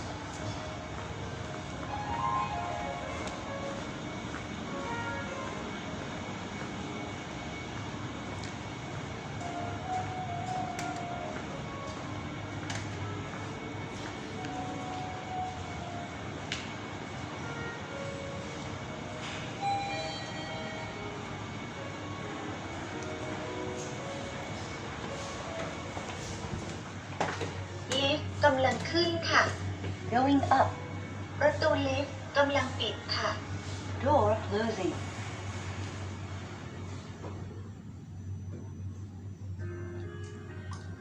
So the stinger personality patterns are going to hate the quote-unquote more human side of being human, the feeling side, ชั้น6ค่ะ because when they were a baby, it was rejected. They had identified with the rejecting mother. To be loyal to the rejecting mother, they got to hate goodness. Now, envy is a big part of what's going on for the stinger personality patterns. Because the baby believed the mother hated his goodness. He identifies with the envy breast. To have the breast, the mother, he's got to imitate her, but the condition is the envy breast hated his goodness. So he's going to act like her, think like her, the process called like the power of suggestion. He's hypnotized, he's going to think like her. So he thought the mother believed that goodness was no good. So to have the mother, he's got to hate goodness. That's a condition. He's got to give himself up to have the attachment. All right, the chair's still there. Hey, look at this. Okay, I think I can hang out here for a little bit. Yeah. Oh no, there's a hole. Okay, no, we're okay. Yeah, good, good.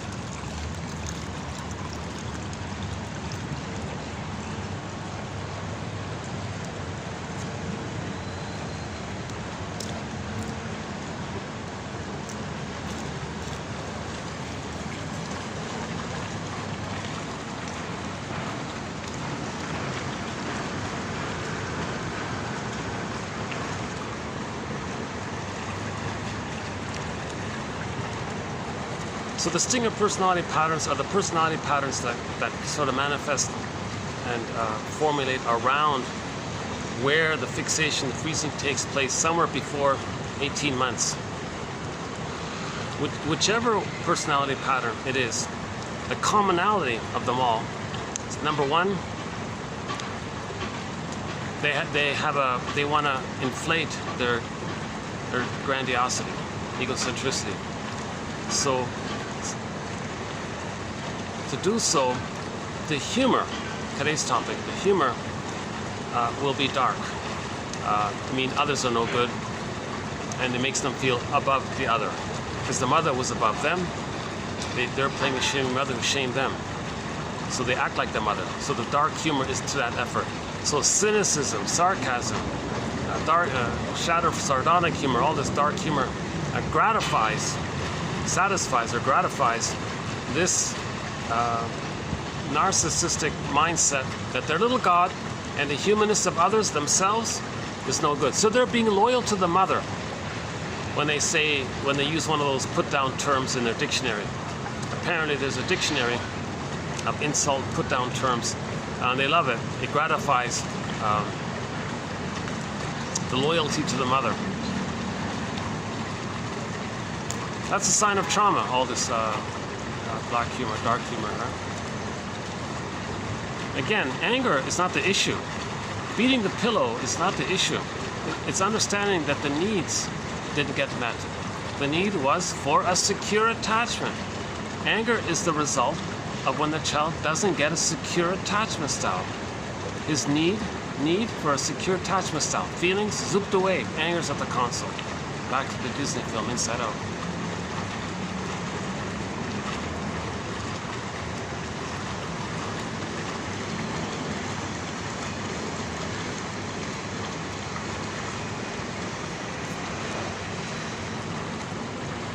So all babies, when they're born, they need extended paradise. If the extended paradise is not there, they may simply think they're defective. Like, where's paradise? Right? Paradise lost at birth. He's everything. He's the universe. He's the whole universe. He's his own God in his own universe. It's all of him, and he's in pain. He thinks, ouch, is something wrong with him? So he may simply think he's defective if he doesn't latch on properly with the mother. Part B, he can't parse out where he begins and ends and where the mother begins and ends. So if the mother's quote-unquote defective, he thinks he's defective. Part C, he thinks he can save the mother. He can't, because he doesn't save the mother, he thinks he's no good. There's something wrong with him. Insult to injury. He's got to hallucinate that the mother's wonderful. So now he violates something. He was guilty in that way. Plus he thinks he's guilty because he couldn't save the mother. You put those 2 points together, there's your unconscious guilt. So the unconscious guilt is layered above the underlying unconscious shame. Shame for identity, guilt for doing. So you add those 4 points up, or 5 points up, he concludes, I'm not okay, you're okay. Mother must be seen as okay. So the template as mother must be seen as okay. You put a dash between the letters M and O and the word mother. The template is the mother. Later for the other, you look at the mother. Mother's okay, so you're okay. So all babies begin with, I'm not okay, you're okay. All babies begin with, I'm not okay, you're okay.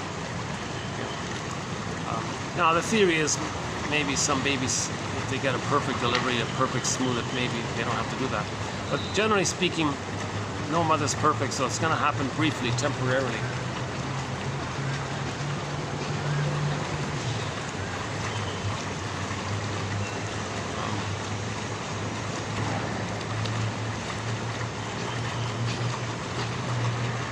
Maybe it's this whole busy, you know, the peak season, the peak tourist season has just started. And maybe that's what's going on. Like there's a lot more noises all around, like a lot more everything's increased, right? Noise.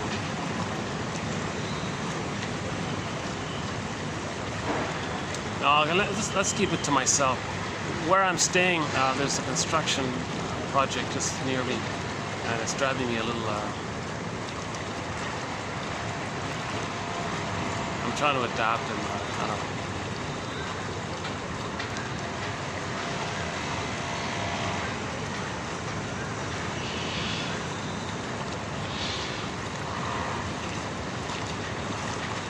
And plus, you know, others are also affected, so it's like a bit of a chain reaction, like the others react to it, right?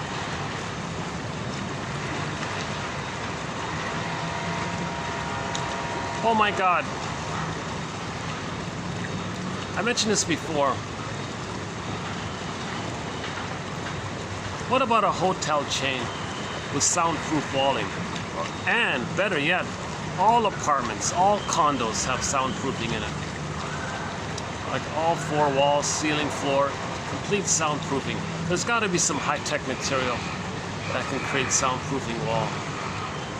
I think that'll be a huge.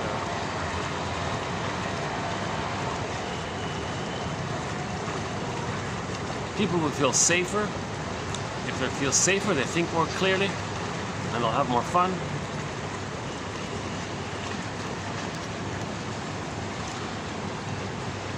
And then you don't have to go out. You don't have to leave the home to find fun. Your home can be a place where you can have fun, not a place you have to leave to find it. That's a quote from the show, the Danny Thomas Show, posted a couple of days ago.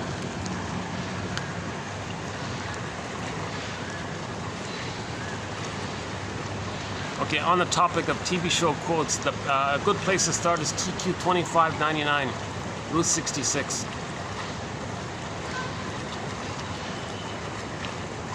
Okay, distinguish personality patterns, bully pattern, Iago pattern, narcissistic patterns, etc., etc.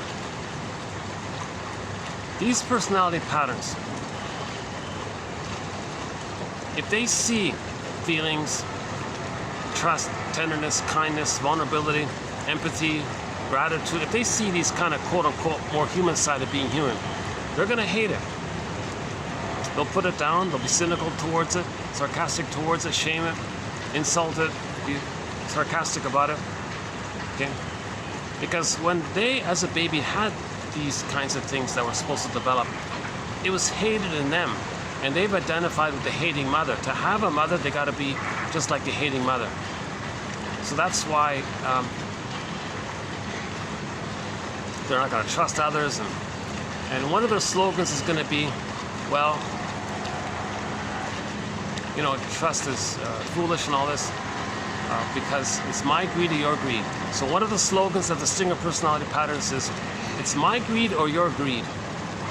Okay, this brain trauma, this emotional, psychological trauma, okay, that leads to that, is because the baby thinks his mother is a monster that wants to eat him. He identifies with her. So he expresses this trauma with that slogan, my greed or your greed. If he's not the hungry wolf, okay, if he's not greedy, then his mother's going to eat him. That's a sign of trauma. To unconsciously go through life being motivated with the fear that your mother's going to eat you. Okay, so the witch won't eat me. Okay, in Hansel and Gretel, the witch wants to eat the children. Okay, in the Odyssey, the Cyclops was eating the people. The Laestagonian was also eating the people. Okay, and so on and so forth. All these monster witches and in the White Bear King Balamon, the Boar Queen gobbles up the men and uses their bones as toothpicks. So the slogan is, well, my greed or your greed. If I'm not greedy, I'm going to be eaten by my mother, which I see onto you. So they reject the more advanced emotions like empathy and trust and all that, and affection and tenderness and gratitude. They reject all that. The main emotions are hate, greed, envy, spite, vindictiveness, schadenfreude, the pursuit of glory, the grandiosity, the egocentricity, dark humor. The humor is very sadistic. It's called the paranoid-schizoid mode of position. Today's school by Bergman. Point G there by Bergman. And if you click the more link, read the first quote, part G by Bergman.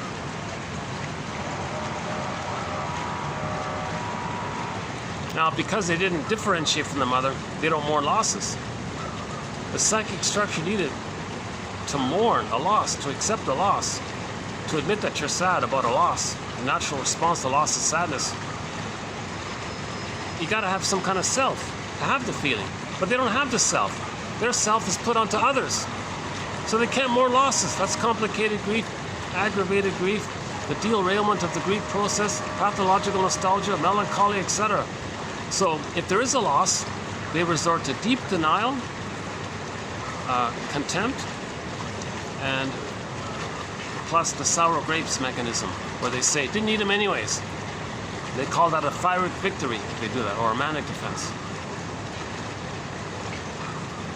Because they can't mourn losses. If a person doesn't mourn losses in life, enter that song, there's always something there to remind me. So as they go through life, they're going to be reminded of the loss. So they got to maintain that defense. Anyways, they get older and older, more and more things remind them, they're triggered again and again. They become a bitter curmudgeon, because every little thing triggers them. Not an elder, they're not. To be an elder, first you got to have a sense of self. They didn't get that. So the curmudgeons don't really have that kind of a. They didn't do they didn't go on the second journey in midlife. They felt it. At some point, everyone feels it somehow. Maybe it was a physical issue. If a person has some kind of like minor operation or something in midlife, that's a call. That's a signal right there. Oh, just go to the doctor, just change the organ or whatever, and act like nothing happened. A lot of people do that. Can you believe it?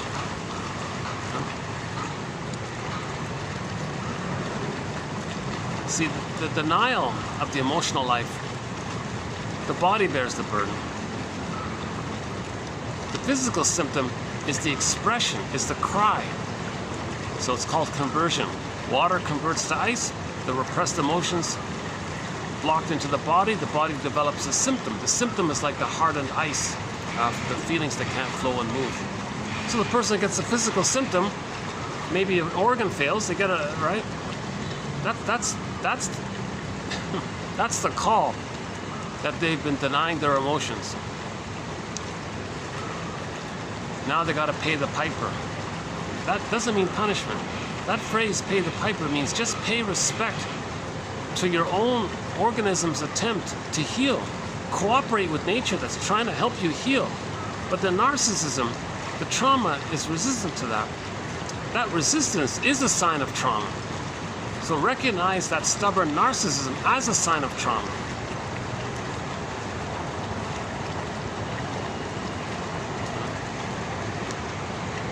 So if somebody has a stinger personality pattern, which a clue to which is the negative humor, the Schadenfreude humor, that's the call. That's in the hero's journey they call it the call. That's like a call. Your unconscious, your soul is calling you. Your wounded inner child of the past. You is calling to yourself. Your second self, your secret self, your double self is calling to you. And you want to befriend your second self. In that classic film called That Uncertain Feeling, there was a young lady who was sad underneath, but she masked it over with a magazine smile. Enter the song Dreamboat Annie. That one. She got a symptom. She went to the shrink guy, and he said, "Oh, that symptom, that's a message from your stranger within. Do you want to meet him?" She joked and said, "Oh, I'm afraid of strangers." The next scene was she met a stranger. It was this brooding, depressed, tortured artist guy. Creative, intelligent, but brooding and depressed. And okay, that's her underneath. That artist guy was a fantasy personification of her repressed self, denied self, unknown self. That was the stranger within. That character was her double self, like in the Phantom of the Opera story. So that torture artist guy was like the guy with the mask. So she befriended the Phantom, the masked guy. And the film is about that dialogue between the two. And as she learned from him, herself, in other words, at the end of the story, her symptom disappeared. There's a very good essay called The Double by a guy named Otto Rank. It's just a short essay, excellent essay. It describes this whole phenomenon. It's based on a play called The Student of Prague, where a guy meets this other guy. Okay, now this play was a fantasy, a metaphysical science fiction fantasy. So this one guy meets this other guy, and he's supposed to befriend him. Instead, he resists it. He argues with him, quarrels with him. And when he hurt that other guy, he was hurt. Now on the tombstone it said, here lays a guy who never got to know himself, something like that. So the moral of the story was, know yourself. That double character, the Student of Prague, that was him. He never made the connection, he didn't understand it. So the reader of the story, or the reader of the play, or the reader or the viewer of the silent film that's based on that play, the 20s film.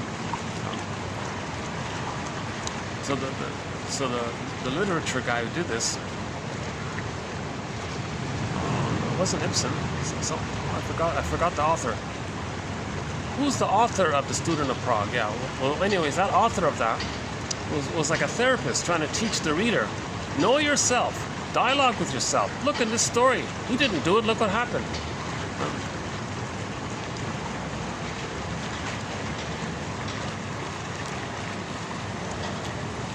Okay, a very common thing with the stinger personality patterns is because of the hostility, because of so much negativity going on, and there's cynicism and all this. If they get together as friends, the deal is, all right, you get a turn playing big shot and I get a turn playing big shot, but nothing real between us. No real feelings between us. I just help you.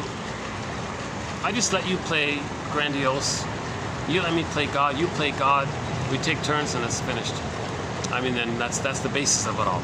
If somebody asks for more, poof, it's broken. You broke the deal.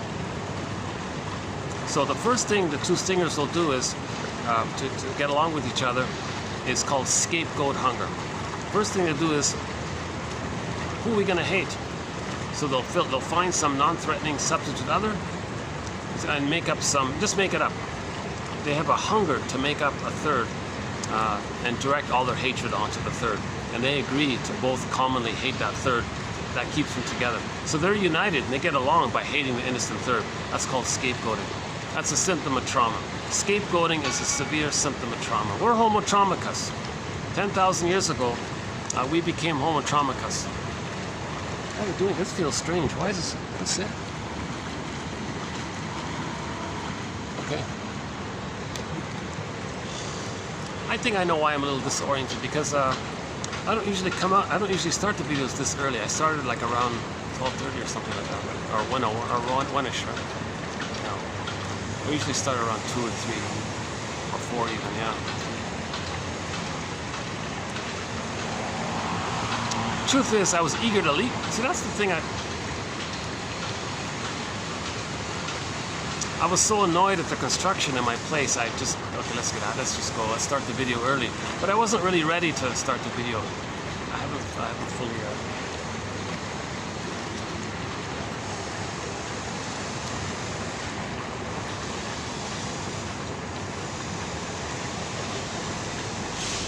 Okay, yeah.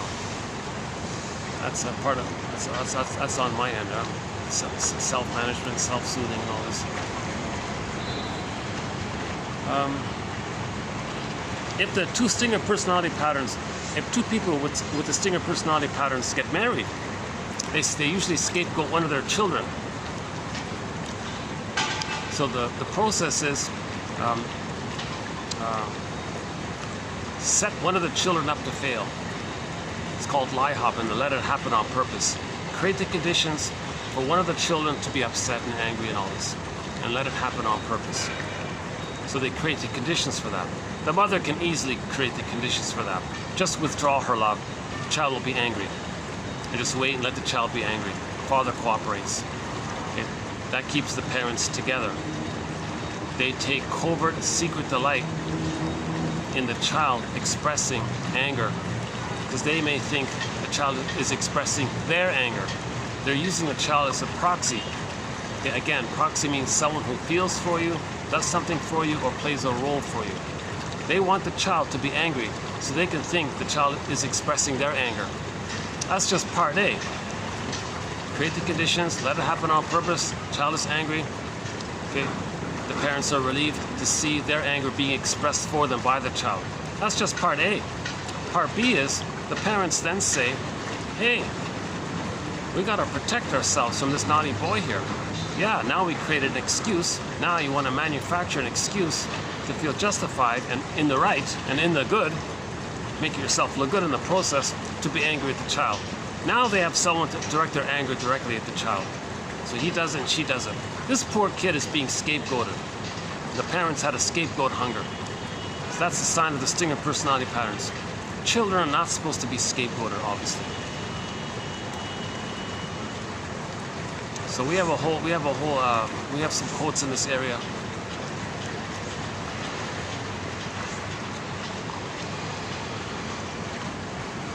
Now, some of the songs of the stinger personality patterns.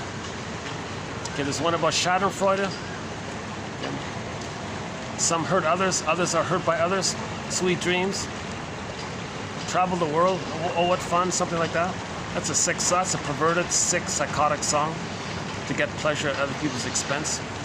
A lot of the sick songs, a lot of the perverse songs out there,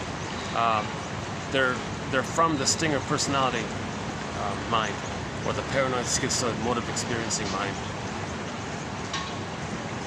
Okay, so Schadenfreude means the mother got some pleasure when she used the baby in some way.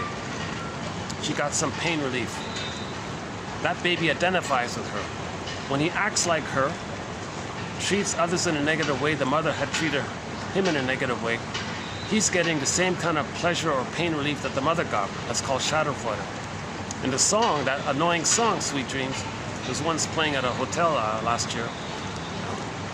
Travel the world. Oh, isn't that fun? Some hurt others, some are hurt by others.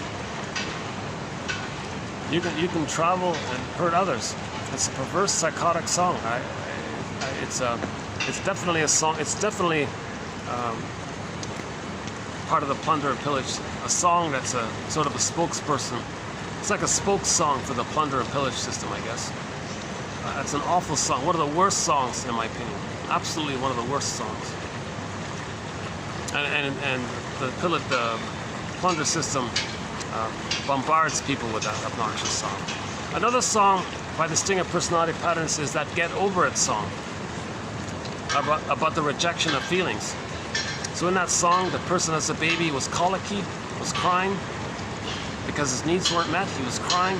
Mother said, "Stop!" But mother said, "Stop crying. Get over it. What do you want, baby? Stop crying. Get over it. I can't take it. Stop crying. Stop crying." Baby identified with the aggressor.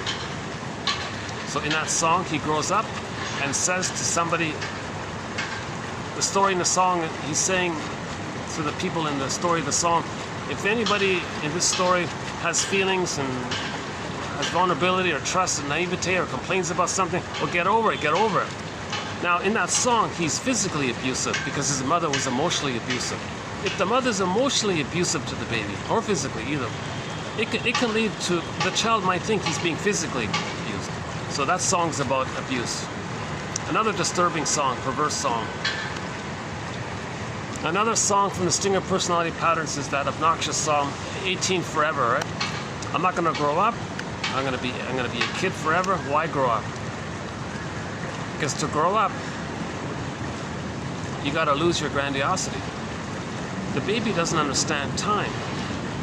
If he doesn't understand time, he lives forever. So he says, I want to live forever. I want to be young forever. That's a symptom of trauma, that the person as a baby didn't get enough love to recognize time. The baby doesn't understand time. So this denial of time is sort of in that area. And there are several other songs. Yeah, there are a few other songs in the Stinger personality patterns. Just thinking about those three kind of is annoying, right?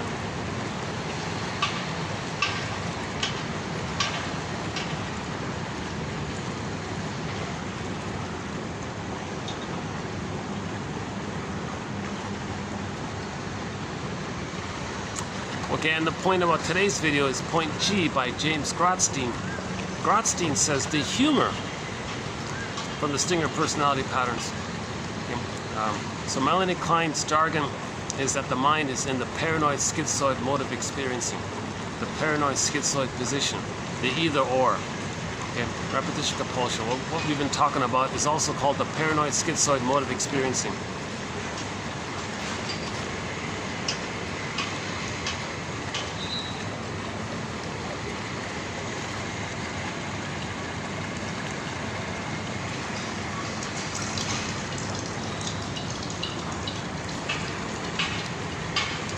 Let me drink some of that coffee. Maybe that'll help me. Hold on a sec. Yeah.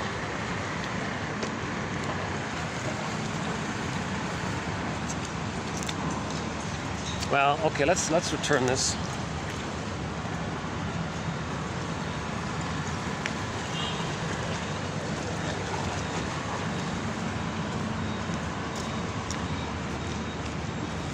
Hi there. Thank you.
Yeah, so for the price of a coffee, one can get this encyclopedia of insights.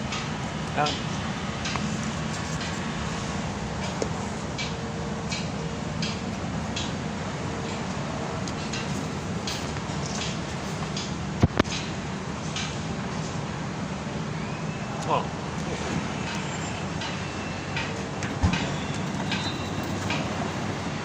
That better?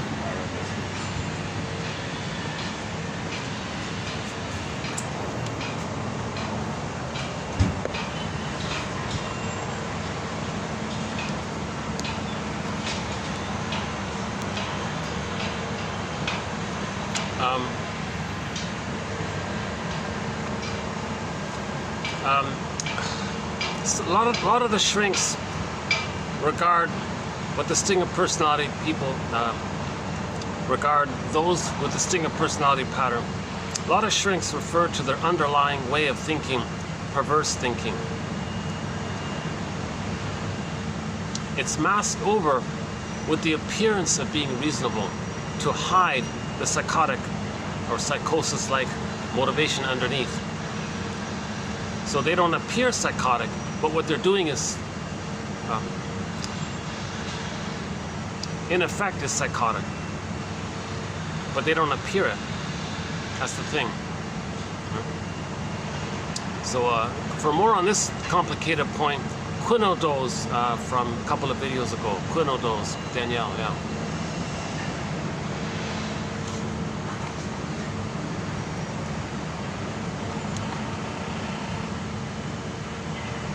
Okay, doublethink is very pronounced, so the way of thinking, the psychosis-like thinking, that's what the Alice in Wonderland or the Never Never Land, okay,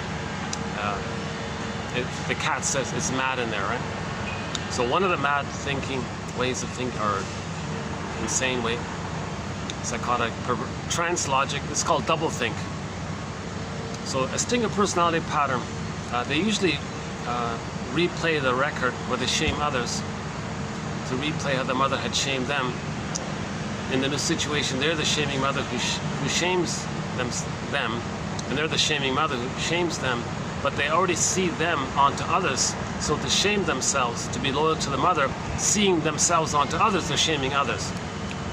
The act of doing this, hurting others, re-evokes the memory of mother hurting them. At that simultaneous moment, hocus pocus, double hypnosis, auto-focus, auto-hypnosis, double focus, to account for why they're feeling pain by the mother from way back when. They're going to say the one they just hurt in the present is the bad mother who hurt them in the past. Okay, that's called doublethink. They act like the aggressor, and they want to look good about it. Use rationalizations. They'll use those 10 PhDs to hide their psychosis, their infantile psychosis. Thank you. So it's ironic that somebody can have 10 PhDs, but be acting in a way to still try to save the mother from the nursery by treating others in the negative way the mother had treated them. They're supposed to use that knowledge to know about themselves, not use knowledge to further distance, to get away from themselves. Knowledge is meant to move towards allowing yourself to get some feelings in. Get the basket, the nest, then the feelings come in. When people use knowledge to fuel their grandiosity or their hate, that's a sign of trauma. Okay, that mechanism is known as intellectualization or intellectualizing, where you take the 10 PhDs and use that knowledge as a way to not feel the feelings, to get you away from your feelings. That's a sign of trauma. So knowledge of the use, knowledge that one is using a lot of rationalizations and excuses and rhetorics and lies and propaganda and all these tricky rhetorics and deceiving. The best way to lie is the best way to tell a lie is to include a few crumbs of truth in it. Okay, lies of omission. A half-truth is the father of many lies. All this rhetoric and propaganda stuff, and then making excuses to hide why you're using it. So why is a person using it? Why are they being so duplicitous, and why are they lying all the time? The goal is projective identification. Get others to feel what you felt with the mother. If you can succeed in your fantasy to get others to feel what you're feeling, then you can, in your fantasy, think that since they're feeling what you're feeling, then in the past, your mother's feeling what you're feeling. That means you're one. So you want others to feel what you're feeling so you can think that you're one with the mother. Now, in the past, if the mother's one with the baby, the mother gets the message, she soothes the baby. So all this games people play in duplicity and lies and propaganda and all this bombastic lying and aggressive techniques to get others to feel helpless and powerless and all this and scared and hopeless and depressed or whatever. The fantasy is if others can feel what they don't know they're feeling, the hope is repetition compulsion, that they're back in the nursery, mother's feeling what they're feeling, and they're going to get their needs met. So that's Lucy Holmes calls it the gift of psychoanalysis. Oh no, the promise of psychoanalysis. She has a book called The Promise of Psychoanalysis, to make you aware, to convert dysfunctional destiny to authentic destiny. She doesn't use that term. Her book is called Wrestling with Destiny. See, there's a good example. Lucy Holmes has a book called Wrestling with Destiny, but she uses that term to meaning fate neurosis, meaning repetition compulsion. So negative destiny is the repetition compulsion to look for the love that you needed back in the nursery. And that's your destiny, this negative repetition compulsion, replaying the trauma. That's like a negative use of that term, right? But if we heal that, then we can go back to the original meaning of destiny, where you become who you're meant to become. Your psychological birth, right? Expressing how you're unique. Right? Every leaf is unique, right? Every leaf is unique. In nature, everything is unique. The Great Spirit loves it like that, says John A. Sanford. The difference with humans is we're conscious. So to express our uniqueness, we need a consciousness of it to express. That's the difference. And when we don't express, and now in general, we love things when things become what it's meant to be. So we love flowers and we love animals, and because they become what they're meant to be, right? And we would love and appreciate more. Oh, hold on a second. Let's let these staff people pass by here. I can see their reflection in the side there. Are they coming across?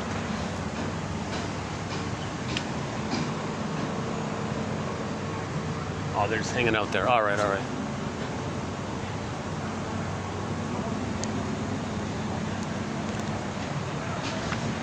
Okay, good. I think it's cooled up here, yeah, good. Maybe I can continue here, let's see.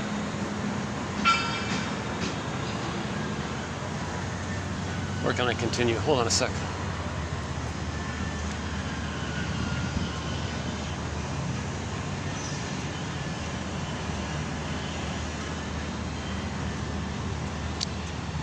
Well, if nobody's there, I guess I can go back there, yeah, okay.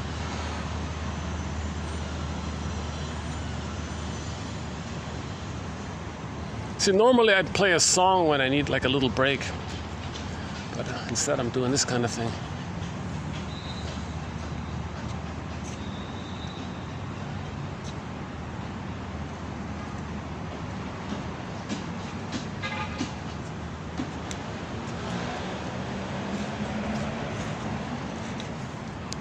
How's this for a bit?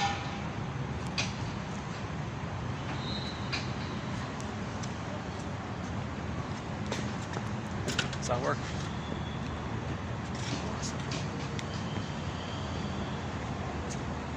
Why don't I just sit directly here? How's this? How does that? Is that okay? Okay, let's just do this. A little bit of this.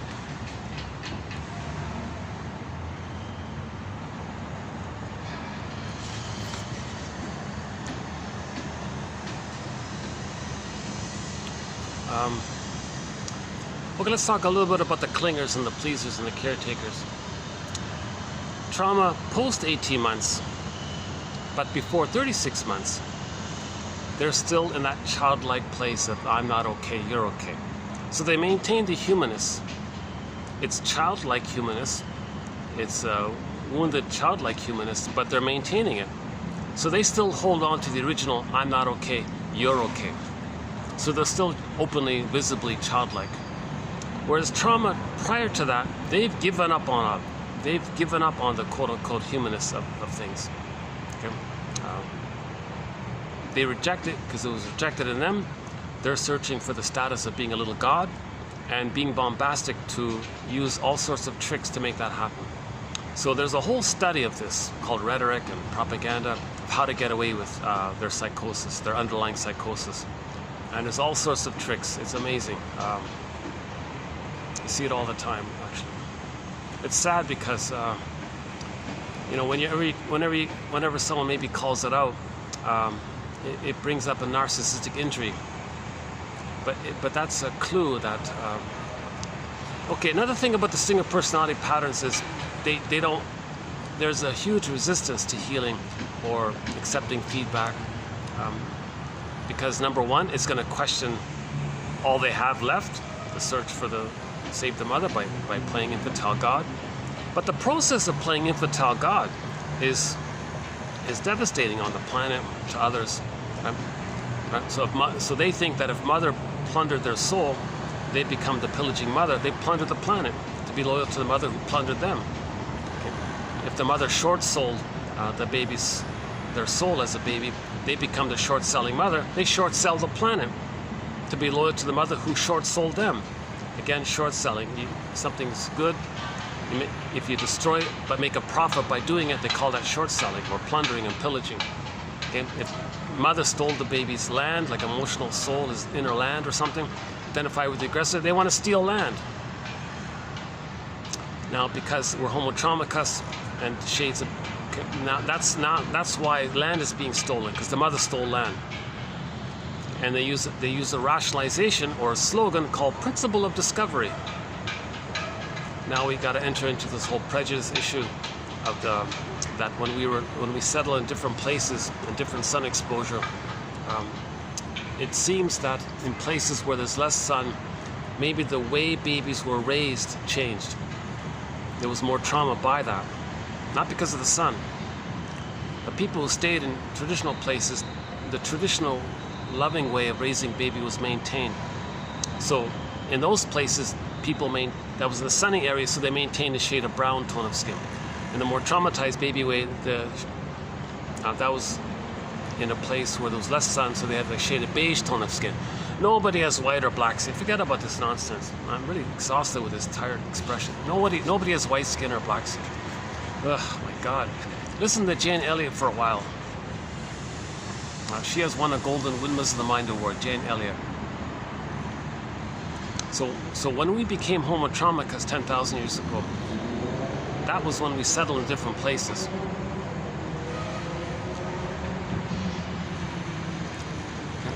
So one theory is that if mother in the place where there was less sun, it's not about the sun issue, it's about the way babies were raised issue. If babies were more traumatized in those places, okay, then those babies identify with the aggressor and hate goodness. Now, if those with a shade of brown tone of skin received more traditional loving with the mother, that means they have the goodness within of having been loved. So, it's not about skin tone. It's about seeing somebody who has feelings and all this. So, envy. Okay, so mother stole their goodness and land and all this, identify with the aggressor. Others with a shade of brown of skin who received normal, traditional mothering, they maintain more of a sense of connection to themselves, more embodiment, more the gifts of the golden ball, the gifts of embodiment. Okay, then create a slogan: principle of discovery. To do the underlying thing of stealing other people's emotional land and gold and goodness, okay, to be loyal to the mother who took it away from them, they covered up with a mask called rationalization, called principle of discovery. So that's the slogan of the pillage system. If we with the shade of beige tone of skin find something that belongs to those with the shade of brown tone of skin, well, it belongs to those with the shade of beige tone of skin. Whoa. But you call it the principle of discovery. Wow, that's the trick. Principle. Oh, we like principles. Discovery, we like discovery. So it just sounds nice. That's the trick. Make something sound nice, you think it's nice. It's psychotic, right?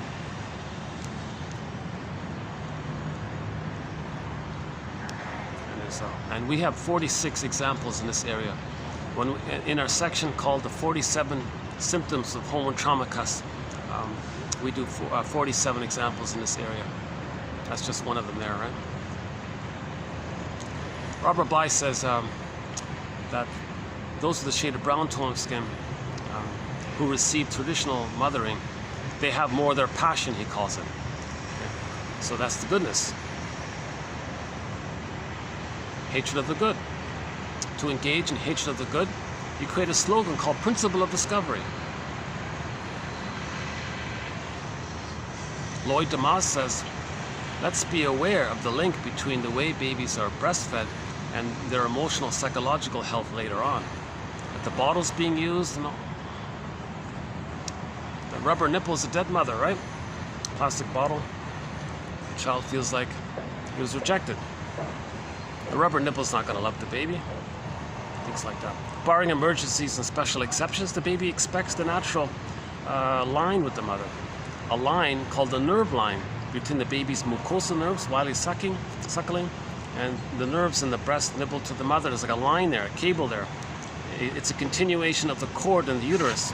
Baby, cord, placenta, mother, mother, placenta, cord, baby, do, re, mi, 1, 2, 3, ABC. Okay, in nursing, okay, baby nerves, mother, mother, nerves, baby, baby, nerves, mother, mother, nerves, and it's like a let the music play on. This cable is needed for the mother to pick up the signals so that she can respond, and a cycle takes place. And the child is soothed by the mother. If the baby's distressed, the rubber nipple gaslights the baby. I don't know what you want, baby. I don't get it. Where's my mother? Who are you? You're like, and he's angry at this rubber nipple. Turns the rubber nipple into a monster that wants to eat him.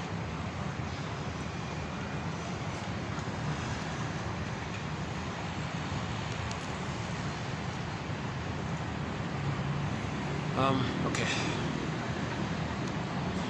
I mentioned already, I don't know why I keep saying it. Yeah, this past week has been rough for me doing the videos. I feel a little awkward. Let me celebrate that this past year overall, this past 1 year, overall, there have been some excellent, outstanding, stellar material. There's been some exciting material posted, like quotes-wise. My delivery is also, believe it or not, it's actually better than it was when I started. It still has a long way to go.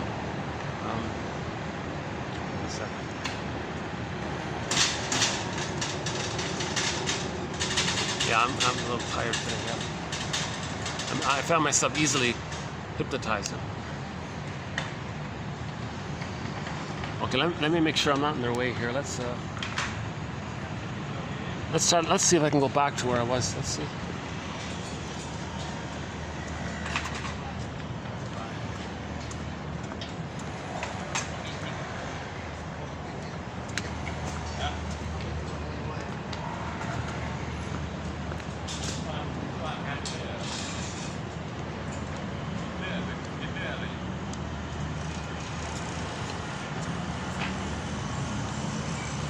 It's amazing, eh? Every leaf is unique, right?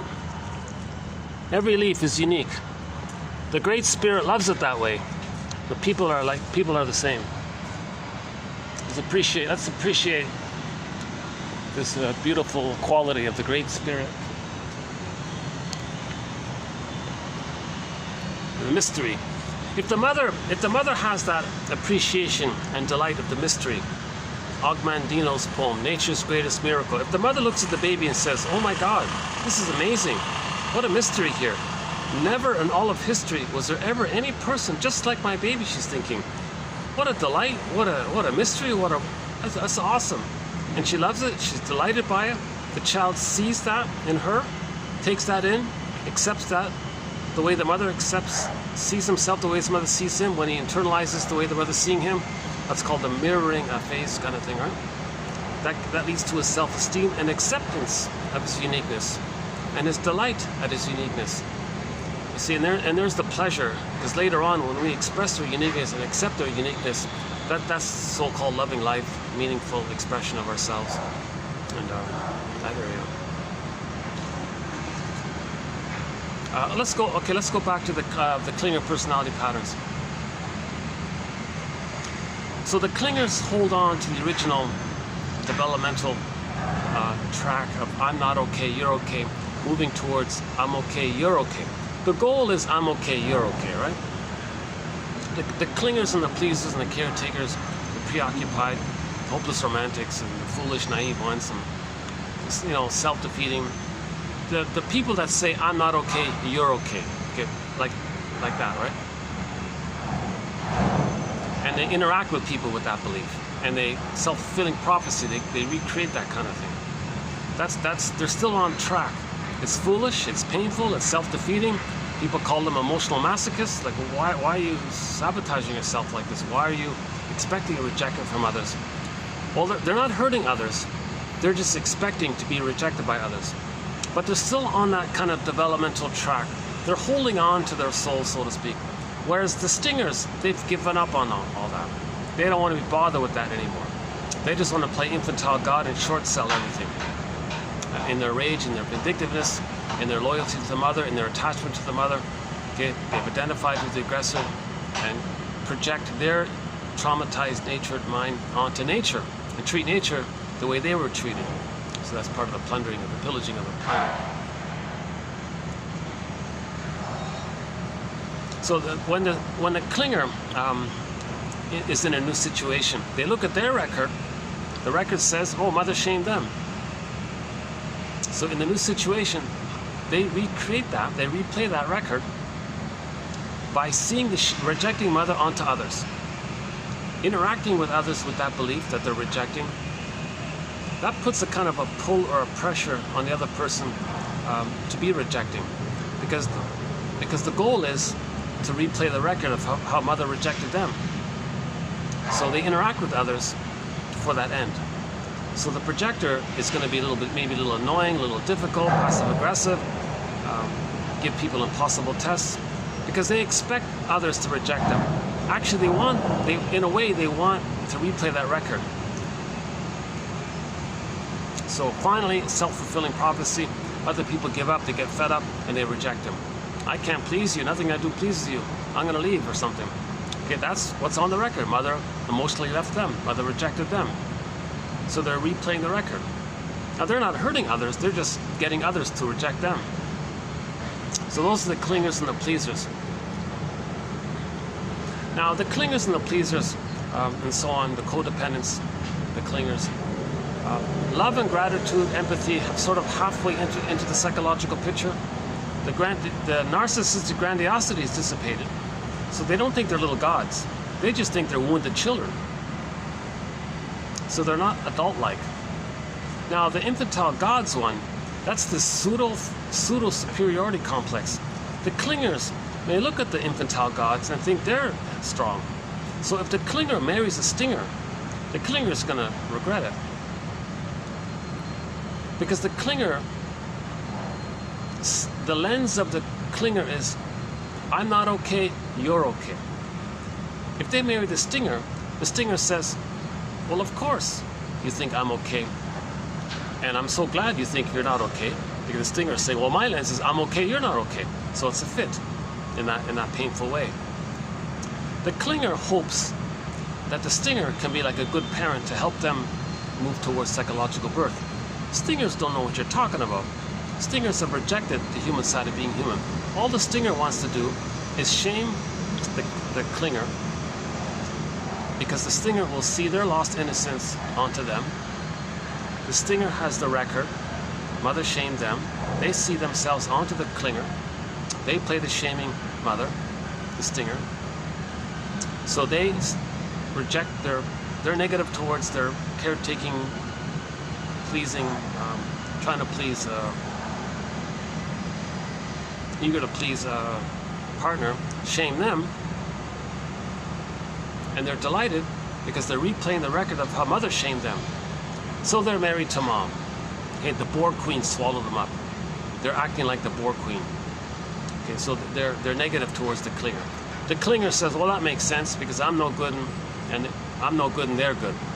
The clingers do a thing called sweet lemons. Oh no, they're not sour, they're sweet. They lie to themselves because they want to fit the lens. The lens is, I'm not okay, you're okay. They don't get that that the stingers who say I'm okay, that it's a fake. It's a trick, it's a fake okay. Now the stingers love this arrangement because they're married to mom. All they want to do is find somebody to reject, to replay how the mother rejected them, and they're married to mom, and they're addicted. They're addicted to hating the clinger. They're addicted and they love it, and they have schadenfreude glee to shame the nice person who's trying to be nice to them. The clinger's saying, look, maybe I can save them. Maybe I can help them to be on track with me and we'll grow together. Maybe we'll go to therapy together. Oh no, stingers, oh no. They won't enter into that. They'll shame it, they'll mock it, they'll sabotage those kind of positive efforts.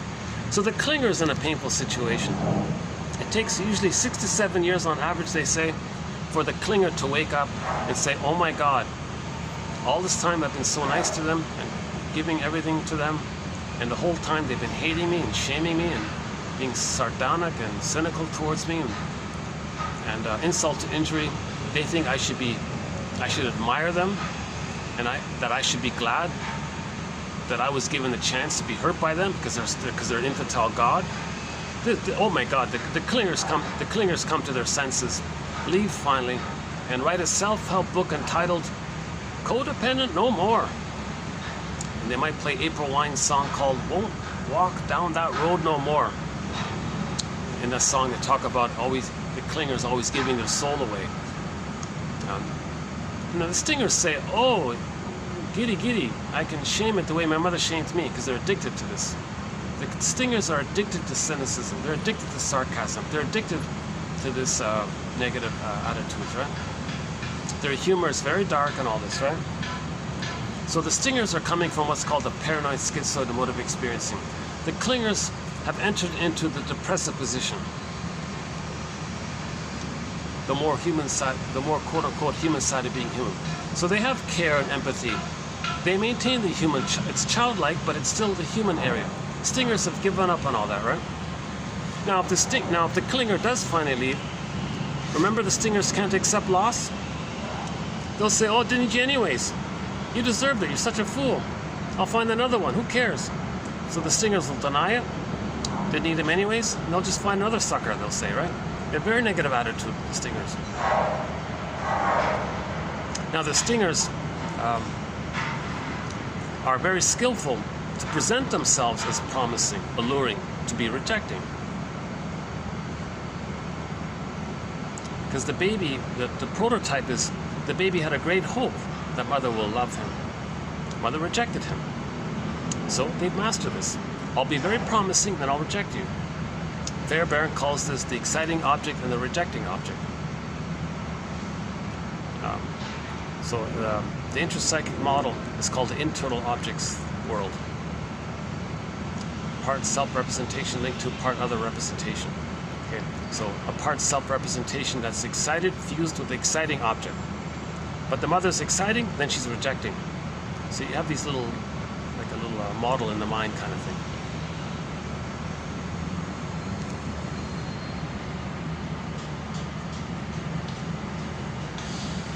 Oh my God, I sit here for 5 minutes, I'm sweating, but over there I'm okay. Why is it so hot here? Oh, I just saw it. Yeah, there's some kind of heat fan. There's some kind of duct there. Maybe that's it. Maybe some kind of fan or something. Let's see if I can go back. And I'm not sure what my camera's going to do now. If this camera just suddenly cuts out, that'll be the end of it, and I'll go to part 3. Otherwise, I'll just keep continuing. I've freed up some storage, so I'm not sure what's going to happen here. It usually cuts out about at this time, right? Let's see if I can go back.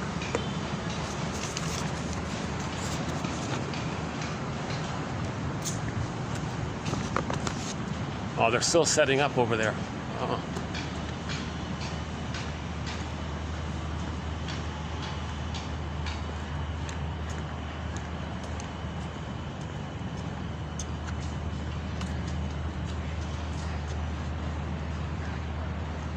Okay, let's just...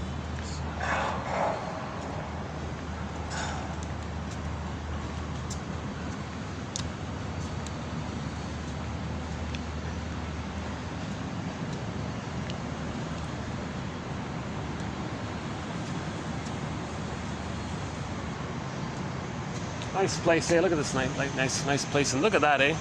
That's a nice place to have a meal, eh? Yeah. Nice place. This is one of the nicest places, this hotel here, one of the nicest hotels.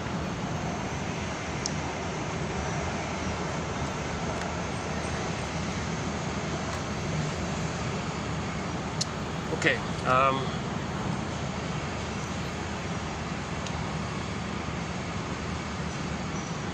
You know, the codependents, they're in a dilemma as well, because they would like to marry someone with I'm okay, you're like the adult, right? But why? The healthy people marry other healthy people, right?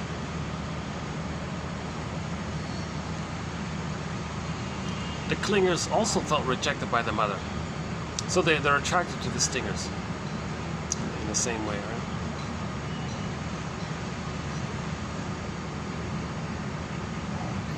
Okay, actually, there's some more material about the clingers and the stingers, a major thread in our collection here. So let's just leave it sort of there for today. Let's see if we can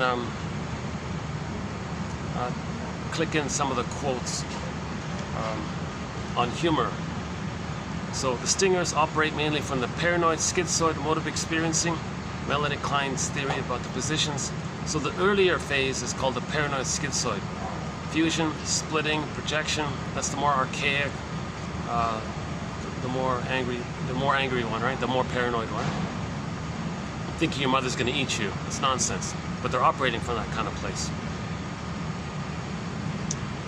The depressive position, that's kind of in the codependent area, or the sort of midway there, right? So the humor from the codependent place, the more midway place, okay?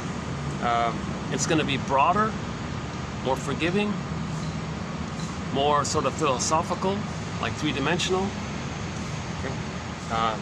It appreciates the ironies and ambiguities and paradoxes of life, surprising how two things can be true. It can hold the two sides of the situation. They can see the two sides of the situation. They can hold the third side of the coin, which holds the other two sides. So the humor from the depressive position is maybe a little more therapeutic. It's a little more warm-hearted. It's a little more accepting of things. It's a little more playful. It's not sadistic. The humor from the stingers is sadistic humor.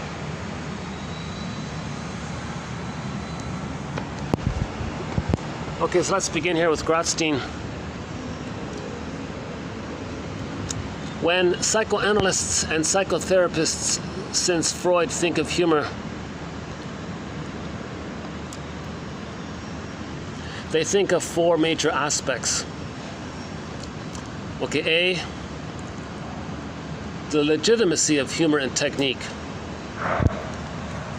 So there's this big discussion about the idea of humor, the inclusion of humor in the therapy room. When is it okay? When is it discouraged? A lot of people seem to think that if the therapist uses a joke, the client might feel criticized, enticed, too intimate. Are we friends now? What's going on here? A lot of shrinks say don't do that. Some say, well, if the timing's right, a good joke is the same like an interpretation. So this whole discussion. Okay, part B, humor as a defense against healing. So this whole topic of humor, instead of explaining things away, well, let's laugh it away.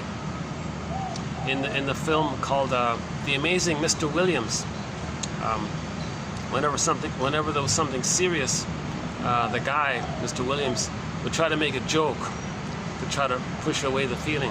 And she said, no, you can't laugh this one away. Because he stood her up at the altar and he tried to make a joke about it. No, not this time. You can't laugh this one away. So humor can be used as defense against serious emotions. And that was a serious emotion, him standing her up at the altar, right? So this whole topic of humor as a defense mechanism.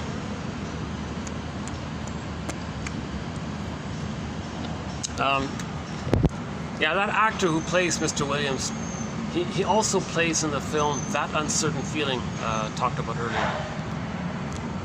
What's his name? Melvin something. Okay, C. Humor as sort of a philosophical stance that maturely perspectifies the otherwise all too serious aspects of life.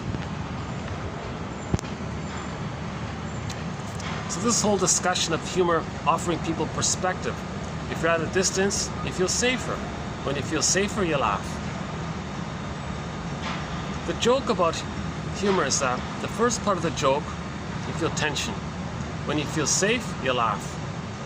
So if you have like a philosophical stance, that's giving you like safety at a distance.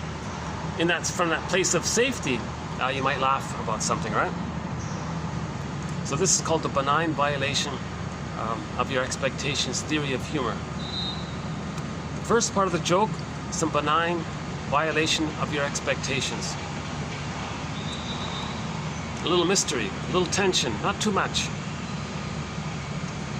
You know, what's 5Q plus 5Q? Person's confused. What's this math question about? It's benign, it's harmless, little kids joke. Person might say 10Q? You're welcome. Oh, yeah, okay. It's a sound play, right? So when you get the answer, another one was another example. We can all live like nomads. Person goes, what are you talking about, live like a nomad? I don't want to live like a nomad. Where I nomad at you and you nomad at me. Okay. So when you get the answer, you feel safe. So the pattern is the first part of the joke, knock, knock, who's there? A little tension. You get the answer, okay. It's that shift from the tension to the safety. Okay? So the philosophical perspective of humor is there's a problem in your life. See if you can see it at a distance in a philosophical way. Is it going to matter in 100 years from now? This thing I'm worrying about, is it going to matter 10 years from now or something? And you might feel a little, you might have a laugh about it if that's the case. Okay.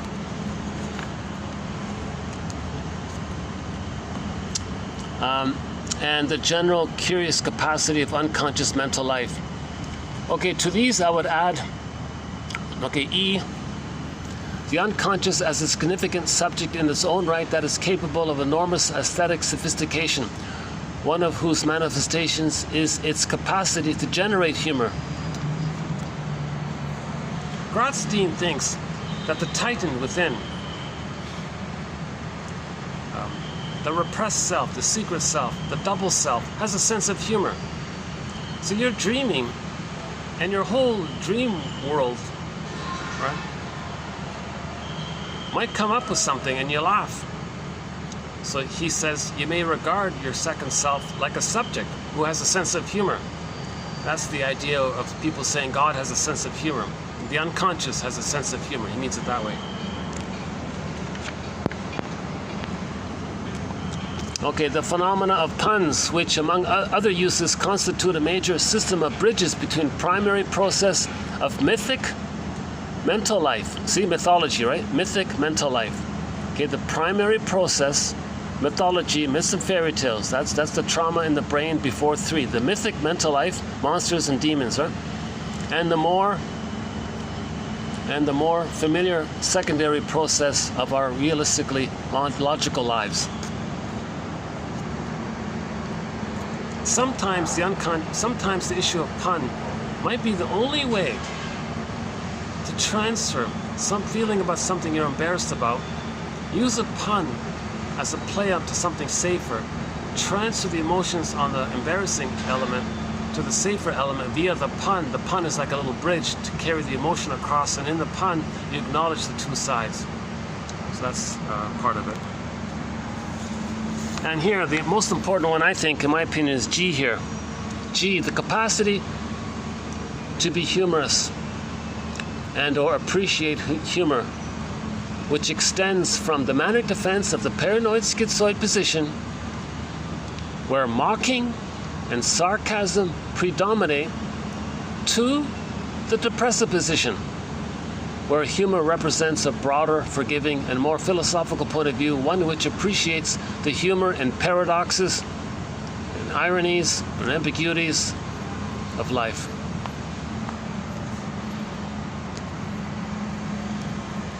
So can we appreciate the emotional development of humor from the mocking, sardonic, black humor and all this, right? There's a lot of that out there. It's amazing. Hence the phrase, the age of narcissism, right? To the emotional, to the graduation point, where we emotionally mature in our inner life, graduation to the depressive position of not either or thinking, not idealized, devalued thinking, not I'm a god and my humanness seen in you is no good, not this kind of and all this dark humor and gallows humor and all this. This is part of the paranoid. That's a sign of trauma. Now, under stress, everybody may briefly, temporarily, use an insult term. Oh, he's such a fill in the blank or something. But and then you feel badly. You come back to your baseline, your depressive position. And you might apologize. Yeah, sorry about that. I was just under stress. Under stress, we can all regress to the paranoid schizoid position. But some people didn't graduate to the depressive position from which to regress back from. Some people are just stuck in the paranoid schizoid position. So these are the people who are consistently, pretty much constantly, in a negative humor place. Whereas those in the depressive position, their humor is maybe more kind, more therapeutic, more playful, a little more educational, a little more validating something that you're afraid to admit. Okay, so in the last video for that, I gave an example at the end there about the pigeon. I thought that joke might be a good example of the therapeutic kind of joke, right? So I won't do it here today, but if you want an example of the sort of a joke that's more in the depressive position, one that's sort of helping somebody. If you're helping somebody in a helpful, playful way, the pigeon joke I think was okay for that.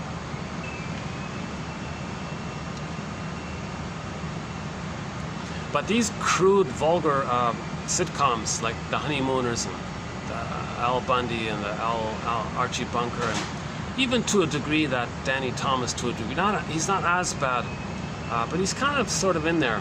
He's shouting in an angry tone all the time. I don't get this. I don't get why so many sitcoms feature some belligerent, ugly, shouting, vulgar kind of character like the Bundys and the Bunkers and all these things. Right?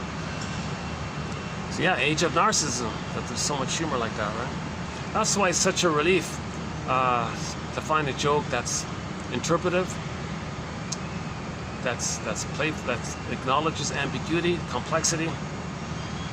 Because most of these crude jokes are from the paranoid schizoid position. A lot of hate, a lot of rage, a lot of violent imagery in their jokes. So I think there's a good point here by Grotstein. This G1 here. Okay, this next part is sort of just a general continuation. There are some forms of humor that have no place in the therapy room. These include mocking, sarcasm, ridicule, and narration of dirty jokes. So that's pretty obvious, right? So the therapist is not going to laugh at a crude joke from the paranoid schizoid position, nor is he going to tell it, nor is he going to join in on one of those kind of things. That's regressive. That's you're no longer neutral when you do that. I believe that the jury is still out on the issue of whether or not the therapist should laugh when the client tells him a joke, particularly when it is apparent that it serves as a resistance.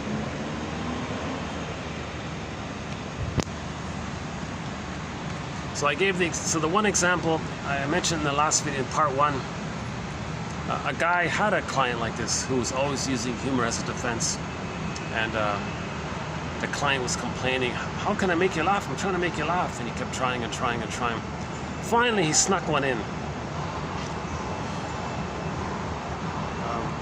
The joke the client gave was, because it sort of touches on the issue that's common in therapy, right? It's about a homeless guy, a beggar guy or something, who sees a wealthy man passing by, and says to the wealthy man, "Hey, sir, can you spare a coffee for can you spare a quarter for a cup of coffee?" And the wealthy guy says, "Hey, wait a minute. I gave you a quarter an hour ago." "Oh, that's your problem, sir.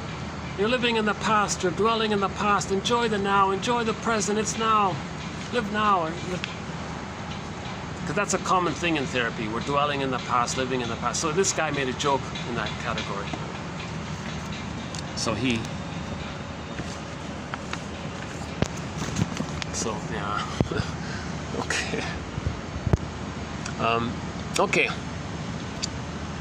When it is not being used as a defense mechanism, however,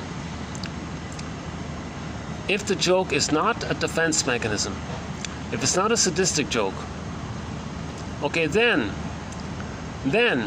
the joke is a very human experience. It's a very human experience to share the spontaneous surprise and joy of humor with the client as a chance testimony to the spontaneity of a shared intimate moment.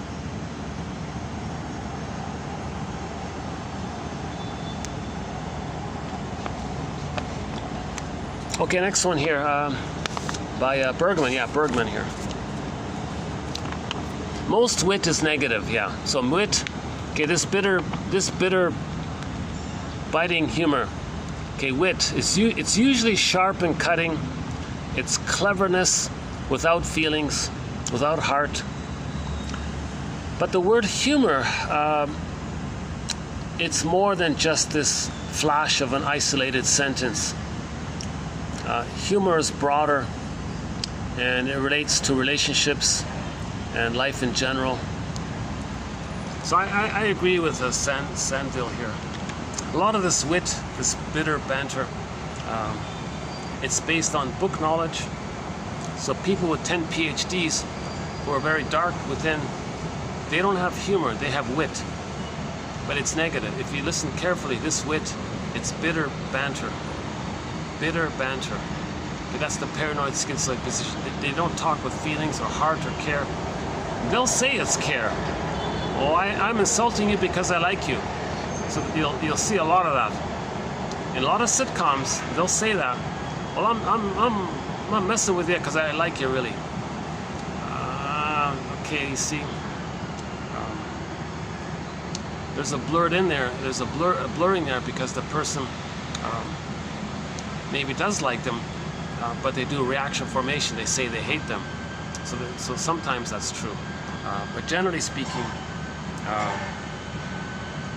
wit, I think he said wit was like the highbrow dark humor or something like that. So usually wit is negative. There are exceptions, of course. Okay, here's the one about Alice in Wonderland. That's why I want Edmund Burglar's book to be uploaded, because he talks a lot about this, I think. We remember the Queen's exclamation in Alice in Wonderland. Verdict first, trial later. She speaks the language of our id. Okay, so just to clarify here, all of the energy in the unconscious is called the id. But if there's trauma, then the traumatic script siphons in, sucks in all that energy. And that's why the id might be seen as dangerous or harmful.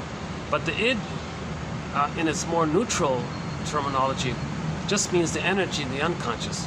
But again, if there's too much pain and trauma in the unconscious, then all of that life force, all of the energy is in that traumatic script.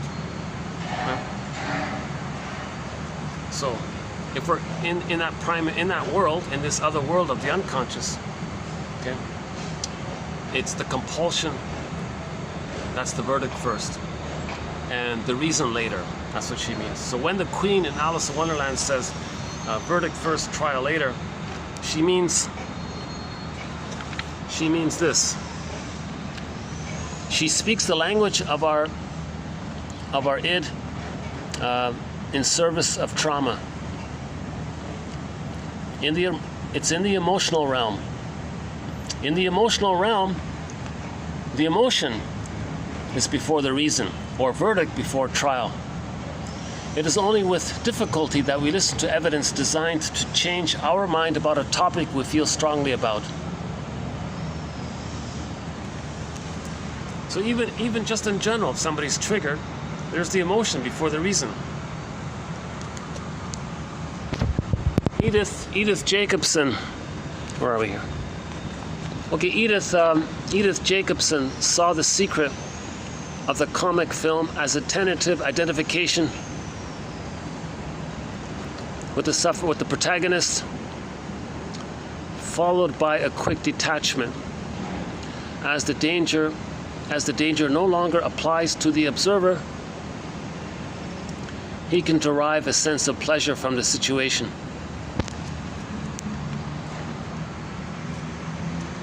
So as I understand it, you're watching a show.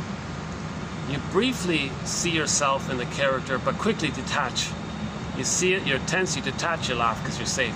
You realize you're not the character, but you momentarily, briefly relate to the character, realize you're not the character. That's the mechanism. Tension, safety, and the humor comes from that. Okay? So first part is tension, then you feel safe, you laugh. Okay, you watch a show, you identify with the character, there's the tension, you realize you're not that character, you're observing him, now you're safe, then you laugh.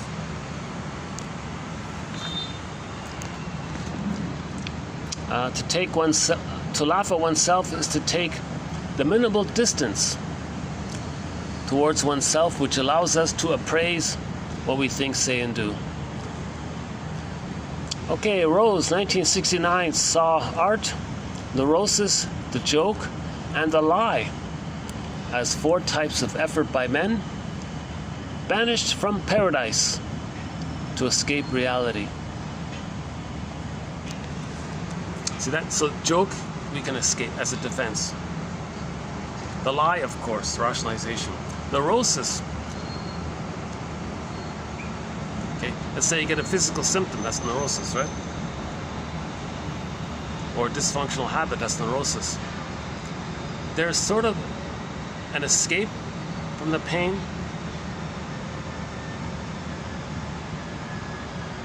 but you're searching for the pleasure. So neurosis sneaks in a little pleasure. Okay, so when the baby's traumatized, he becomes an emotional fugitive from the love that he seeks. Enter the TV show called The Fugitive, the original one from the 60s, starring David Jansen. Right? The tagline was so the actor played a doctor named Richard Kimball. The tagline was, "Here's Richard Kimball. He's a fugitive from the justice he seeks." So the guy's innocent. He's running from the thing that he needs to, but the thing that he needs is chasing him. He's running from the thing that he needs. The baby needs mother's love, but he's running away from mother's love. While he's running away from mother's love that he needs, he's searching for it. So there's neurosis. Escape from reality. Art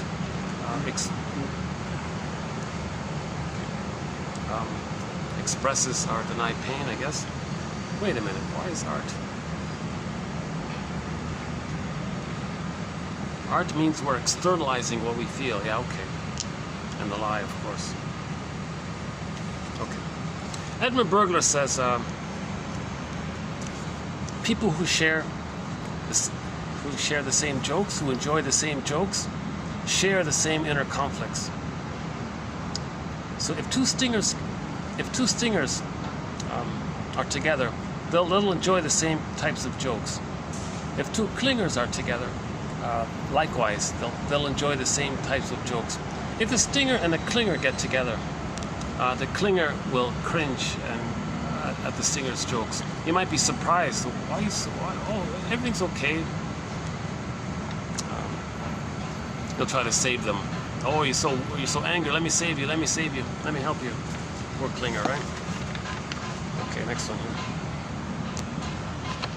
Okay, a guy named Warren Poland found that the development of a sense of humor in an analysand was one of the happy outcomes of psychoanalytic work. Even though It was an unintended byproduct. As an example, Poland cited a client. All right, I will look at reality, but only as a tourist. I found the metaphor tourist apt because I myself often say to clients, we will not make headway as long as you are a tourist in your own analysis. Okay, if I had the boom box here, I'd press, I'd hit the play button and play Jael's, Jael from Switzerland. She has a song called Constant Tourist.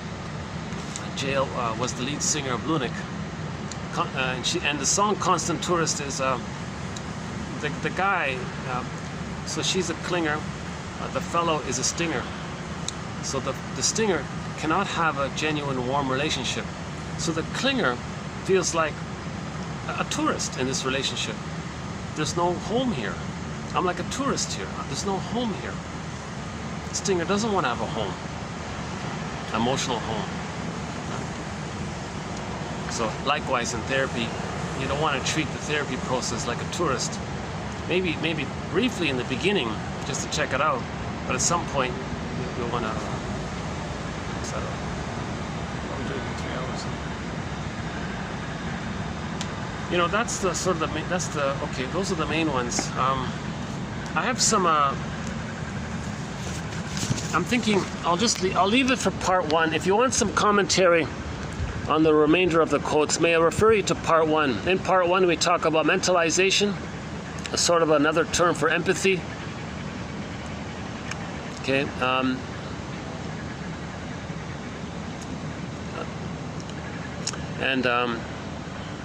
The last one here, the intrapsychic is the basis or the blueprint from which we see the interpersonal. From the interpersonal, we see the intrapsychic. So that was just another way of saying what Althea Horner was saying, that the interpersonal leads to the intrapsychic, the blueprint, which then expresses, reveals, communicates, shows itself interpersonally later on with others in the reenactment of what caused it. That's how it's revealing it, by replaying what caused it, hoping to change it. This is the study of, that's psychoanalysis, the study of all this. Object relations theory or psychoanalysis is the study of the internalization of interpersonal relationships. As above, so below, and then inside out. Inside out. We look at the out as a mirror for the inside. If the out is dysfunctional, there's a painful inside. What caused that? The original interpersonal. Look at all this. Have some philosophical detachment of all this, right? You feel safer, and now you can make new choices because now you know what's going on, right?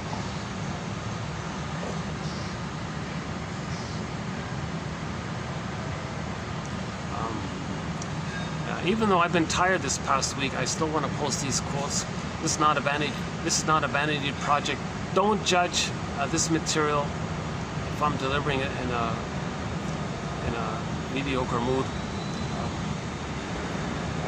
Judge it for yourself by the quotes. Take Robert Bly's advice.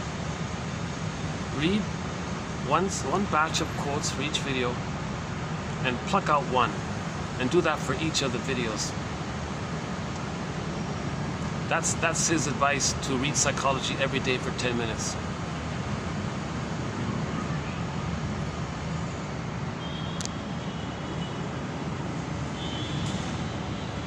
Still recording. Okay, that's good news. All right, so I can still record.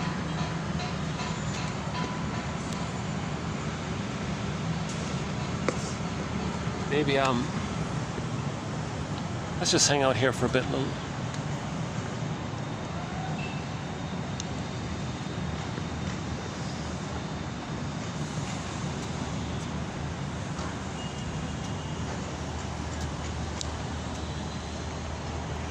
There's a bird. Another bird. Birds are awesome because it's the reminder that birds are keepers of psychological wisdom, psychological knowledge. You know, some indigenous people designate the crow as the keeper of unconscious knowing, psychological knowing. They call it spiritual knowledge, meaning the unconscious. This whole unconscious I sometimes call the whole spiritual world, believe it or not, right? Oh, check this out. We got a mic here. All right. Is it on? No, I don't think so. Oh, it's on. Test. 1001 Windmills of the Mind. Okay. I couldn't resist that. Oh, check it out. It's live. The mic is live, huh?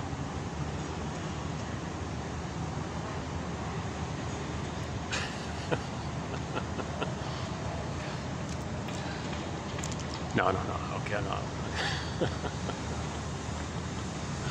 I want to broadcast that. So I gotta advertise. Oh my God. Oh, that'd be fun. What if I could hire a drone company and flash on the sky? Be your own story doctor. Be your own psychological detective. 1001 Windmills of the Mind. www.buymeacoffee.com/psychoanalysis. Heal yourself. Know yourself. Heal yourself. Psychotherapy's greatest hits from the psychoanalytic perspective. Something like that.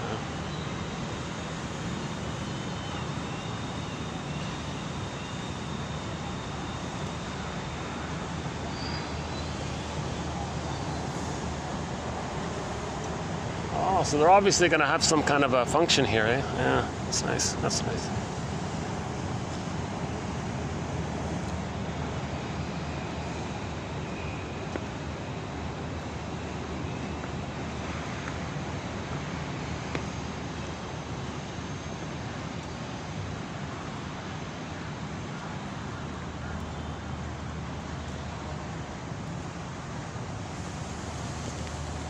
So this phrase, mentalization, if the child has a secure attachment style, he'll be able to appreciate that someone's behavior is influenced by their intrapsychic model.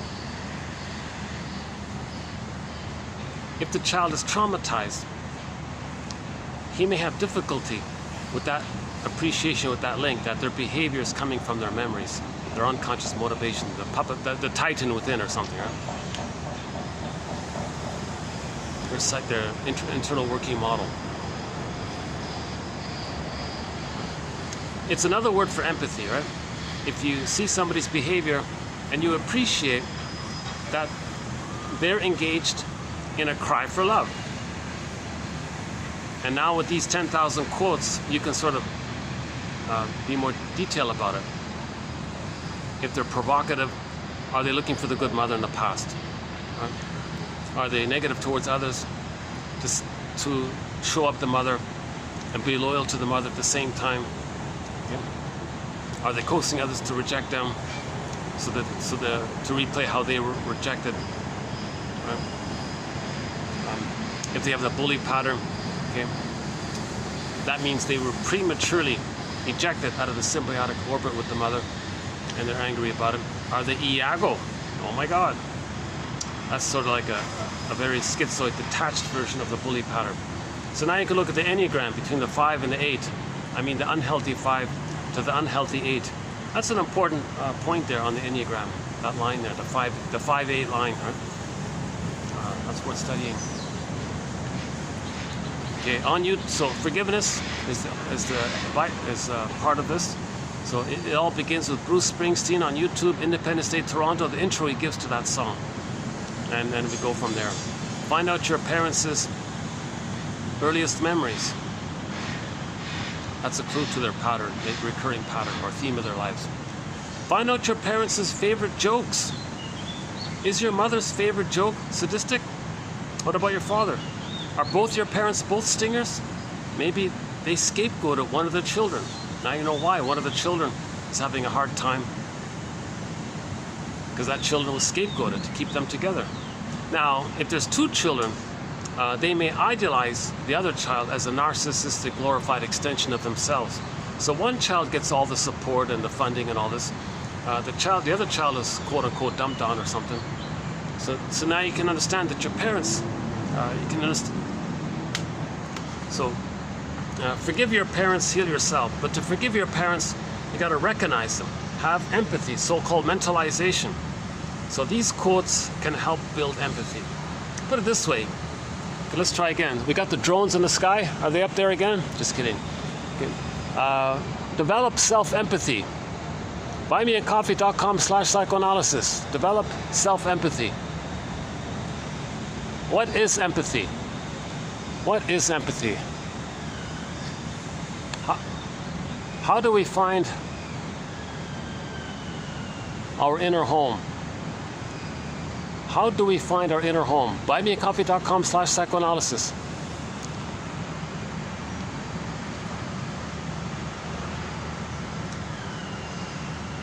Oh no, I don't like that idea. I don't like the idea of ads flying around in the sky. Well, that'd be annoying, wouldn't it? Yikes.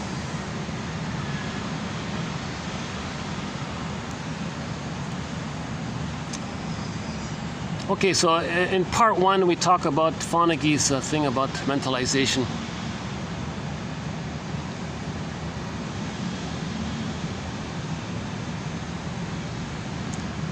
Mentalization is sometimes called the reflective function, the capacity to conceive of mental states as explanations of behavior in oneself and others, acquired in the context of early attachment relationships.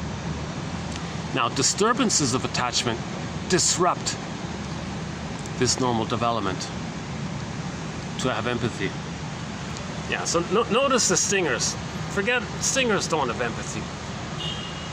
Now, they're perceptive in all this. They can identify your vulnerability. That's just their aggression, that's just their hate focus. So they have an antenna to suss out your vulnerability because then they have an opportunity to shame it, because when they were vulnerable, their mother shamed them and they become the shaming mother. That's not empathy. So stingers, yeah, another feature of the stinger personality patterns is empathy hasn't really entered into the psychological picture. They mock it. They mock the idea of empathy. They'll say you're such a fool. They care. Another one of their slogans is looking out for number one. Who cares? These kinds of things. It all comes back to the time when the baby's nursing. If the baby's angry and he bites the nipple, he doesn't recognize that he might be hurting the mother. That's the time we're talking about. Later on, the baby recognizes he might be hurting the one he loves, and he might feel badly about it. And sorry, mom, that kind of thing. But in the stinger personality patterns, they didn't develop to that place. They didn't get enough love to progress to that place. They're fixated prior, to 18 months, right? So this capacity to so-called mentalize or have empathy is damaged when there's an insecure attachment style.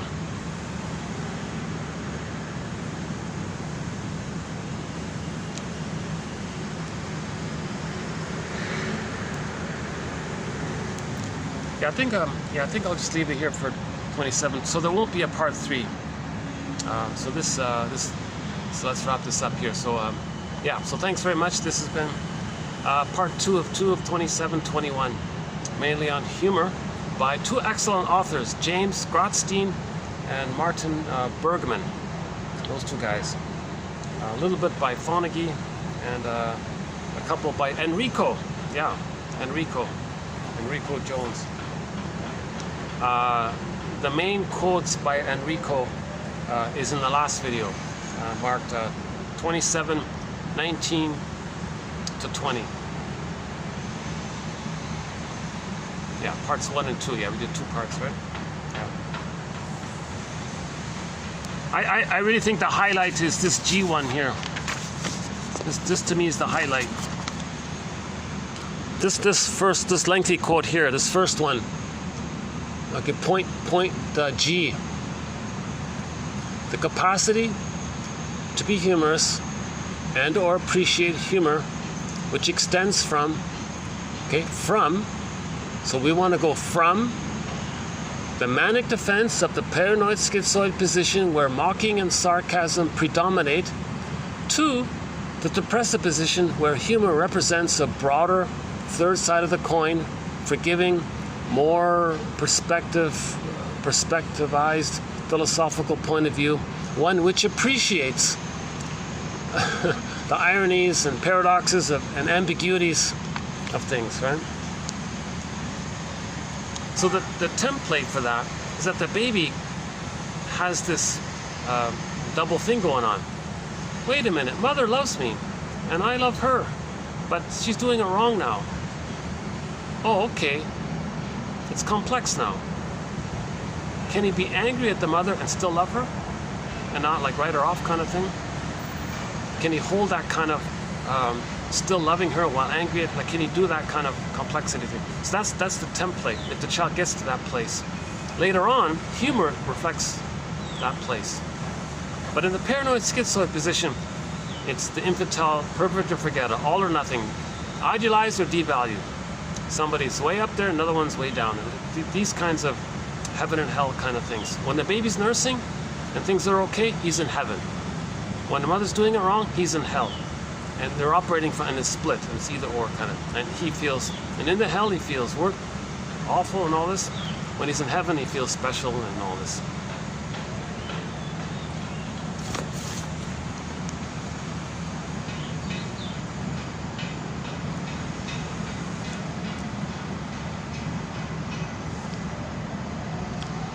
When humor is not being used as a defense mechanism,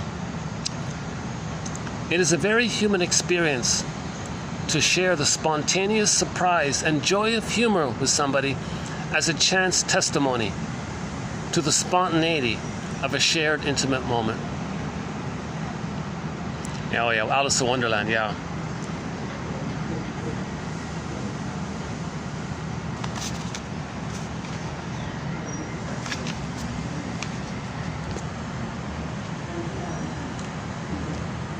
He's testing the mic too, huh?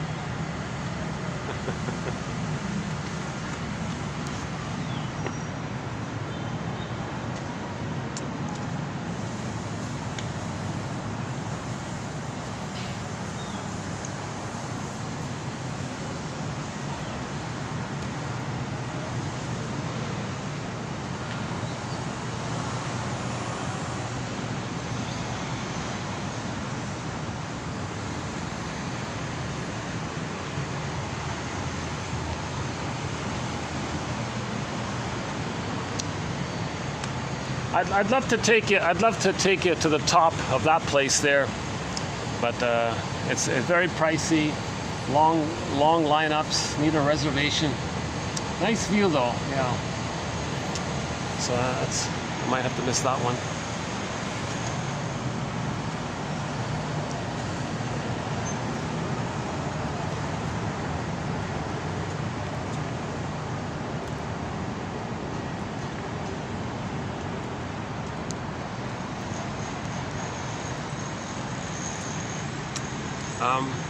Yeah, I'm kind of curious to look into this Wilfrid Lay guy. So we'll be in the next video. We'll have some quotes from 1917. 1917. That might be one of the oldest books out there on psychoanalysis. We did a self-help book from 1920 something by I forgot her name, called Outwitting Your Nerves. Is that the one? That was a pretty good book. We did that one, yeah. Recently we did Jeanette Paris's book called Wisdom of the Psyche, Tina Gilbertson's book called Constructive Wallowing. We discussed that, yeah. TQ's 22, 91 and 2, some important material by Morton Keysen. Highly recommend that. We did a 5-video special run on transference love, this infatuation, puppy love, love at first sight, romantic love, passion, okay, that whole topic. We did 5 videos on that. On the coffee page, there's a link to it. We did a 7-video run on greed. Can you believe it? Greed, yeah. I think there's a link on the copy page as well to that one.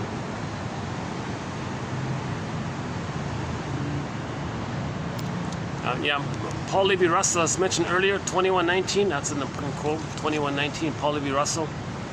And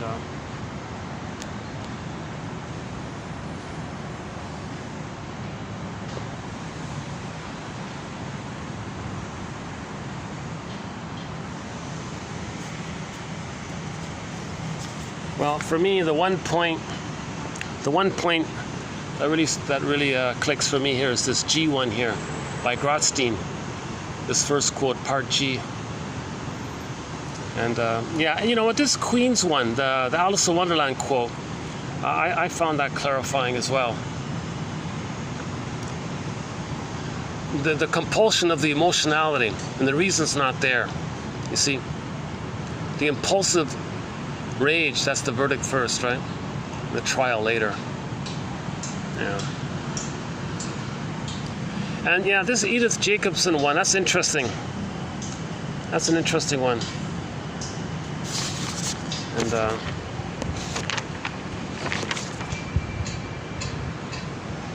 well, the tourist one, that's okay, yeah. The economy of things. Oh yeah, this point here about the economy. So a picture's worth 1,000 words. That's called economy. Oh yeah, I include this quote because I believe these 10,000 quotes to be a very high economical value. In a short sentence, in 2 or 3 lines, there's an insight. There's knowledge about ourselves. That's high economy. To learn about ourselves, some part of ourselves, in 2 sentences, I think that's high. That's what I love about this collection. I love this collection, partly for that reason. Okay, I'll leave the Jones, Enrico Jones at the end, yeah. Okay, I guess I'll just leave it here then.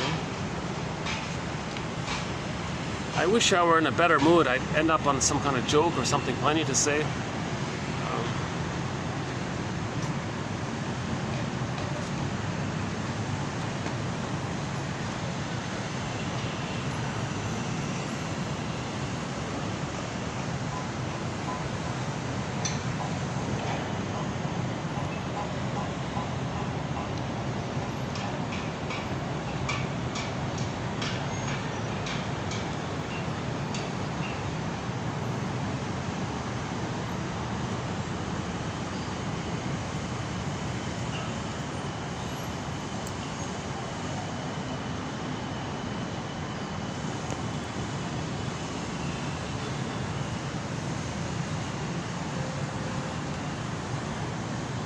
If by chance this video wasn't too bad, I would recommend part 1. I think I did a little better job in part 1, covering the material. I was fresher in part 1.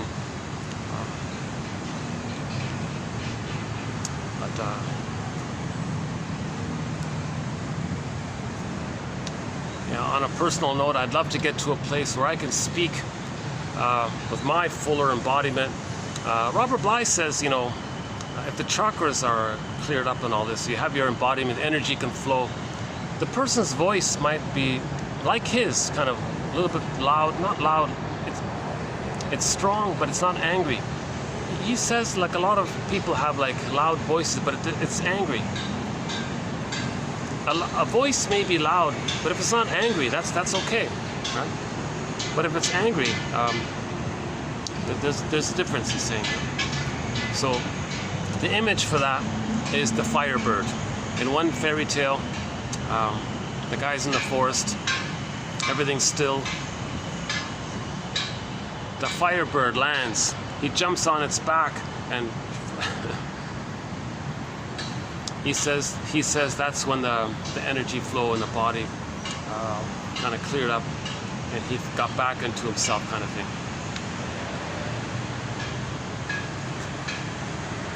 I think that's the story of the golden, hang on. If you look on YouTube, the Minnesota Men's Conference, Robert Bly, he tells 3 stories in there. One called the Lindworm, that one, with the shirts and the skin and all that. That's about grief. Faithful John, that's a good one. That's a very good one. Faithful John, he does a great job with that one. And the third one about the goose, the short one about the goose. So myths and fairy tales are true on the inside, not on the outside. Myths and fairy tales are the stories of our inner trauma, of our primary process mentation, like Alice in Wonderland. Okay. Myths and fairy tales describe a traumatized mind in the non-reporting brain. It describes this unconscious world. That's why mythic, it's no time. The gods live forever, there's no time in there, right?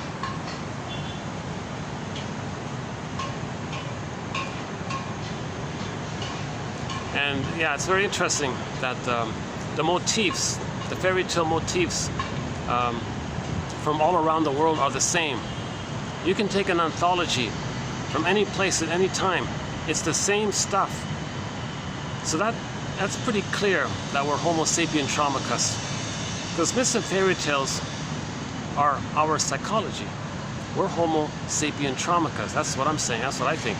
Homo sapien traumacus from 10,000 years ago. Then the storytellers came on the scene to give us some recognition and validation and some uncanny self-knowledge. We're trying to heal, right? So the splitting mechanism is very pronounced in trauma, the either or goddess and demon. No, the mother's not a goddess or a demon. Come on. The bad breast experience, the child splits it into ideal breast, monster breast, and creates these wild images into goddess and demon, okay, good fairy, bad witch, etc. That's a sign of trauma. The baby may temporarily briefly engage in this in the very beginning, just for a few weeks. But if the mother is always shaming the baby again and again, then he's stuck there. That's the motif of splitting, the psychological pattern of the splitting mechanism, the psychic splitting. It's expressed through the motif. So fairy tale motifs, okay, mythological motifs, patterns, okay, in other words, patterns, they're all metaphors for psychological inner dynamics.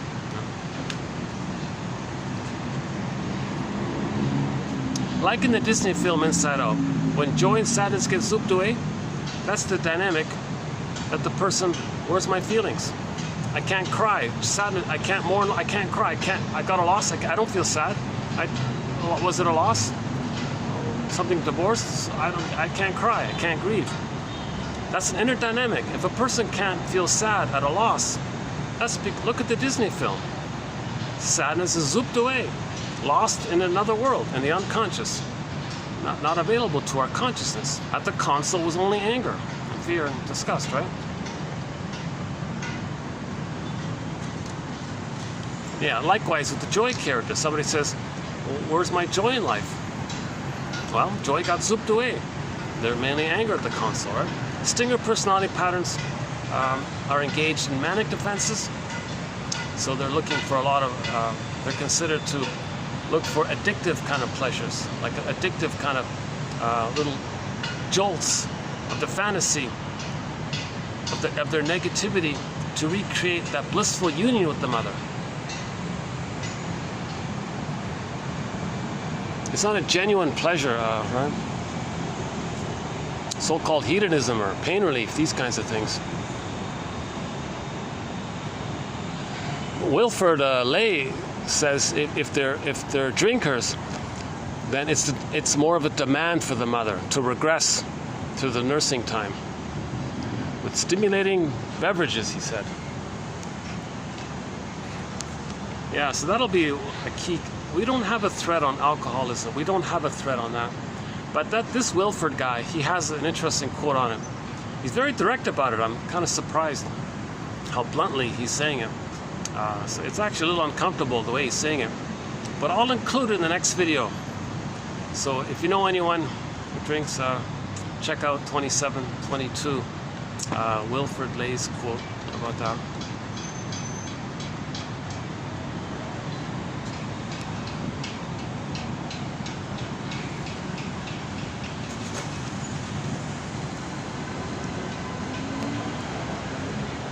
Yeah, I wonder if he would include, he said stimulating beverage. I wonder if he would include coffee, because that's a stimulating beverage.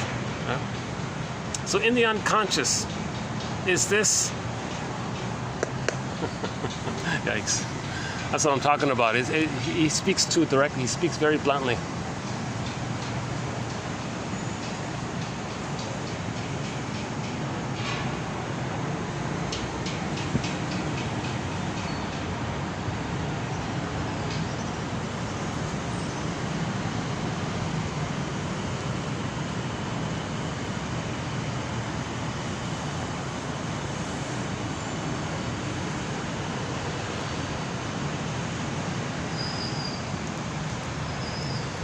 His little introductory blurb about appreciating the unconscious is that if we looked in the sky and we could see some stars, let's say we had better vision, we could see more stars.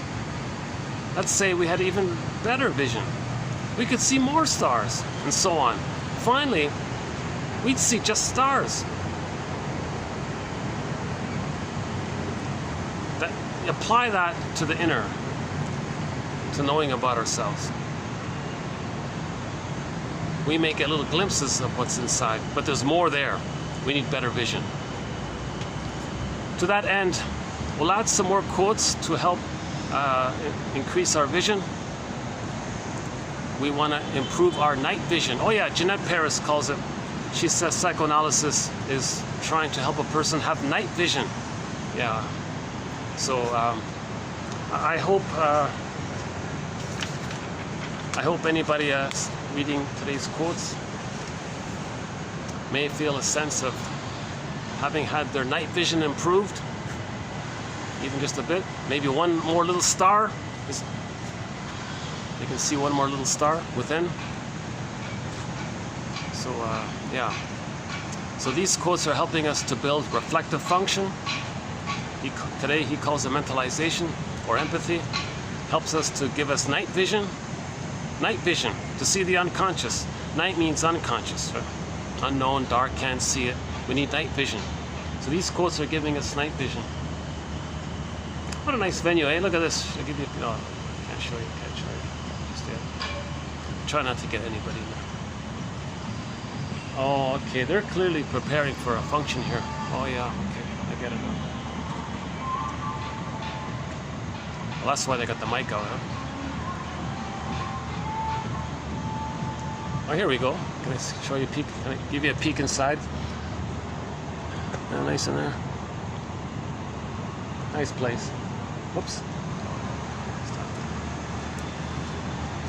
I don't want any of the staff thinking I'm monitoring them or something.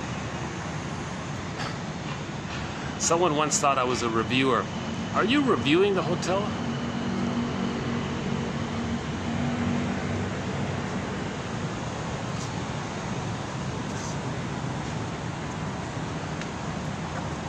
From what I can tell, hotels don't need promotions. They're parked all over the place.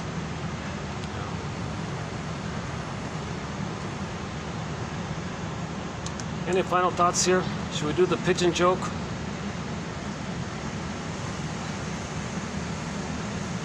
Actually, I was surprised that Masterson told a joke from the paranoid-schizoid position. Maybe it was him trying to connect to the audience. Maybe he interpreted the audience as coming from the paranoid-schizoid mode. So Masterson wanted people to be more open-minded about psychoanalysis. And so he was talking at a conference. I heard a cassette tape of his. He was talking at a. Oh no, it's digitized. It's through a website on the internet. The sample.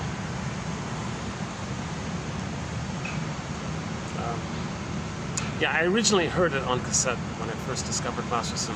Those cassettes are not available. or are they?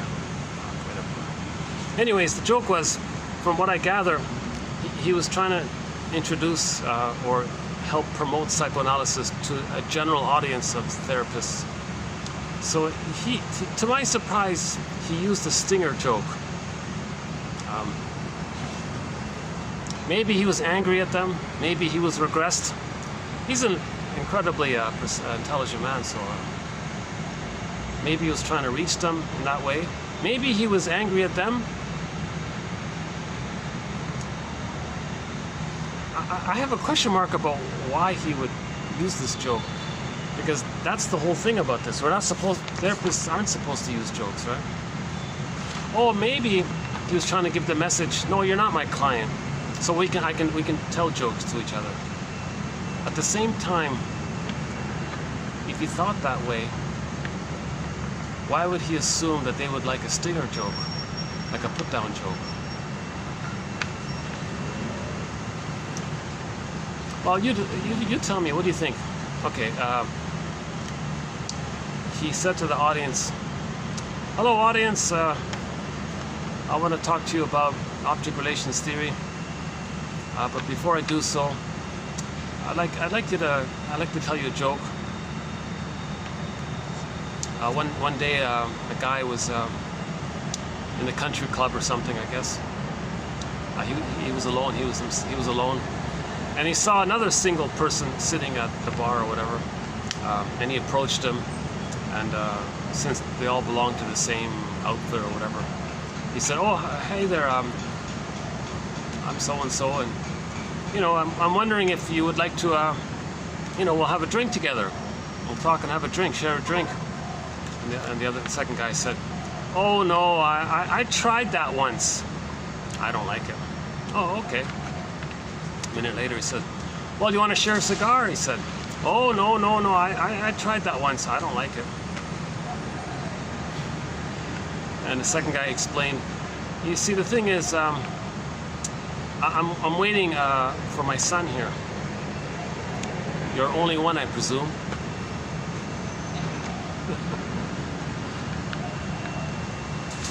So and his point was, don't be like that guy. At the same time, he was waiting for his son, so what's the big deal, right? And maybe that other guy rejected him, so that's why he countered like that. So it did have this kind of bitter back and forth kind of thing. So I was surprised that Masterson liked that joke, or told it.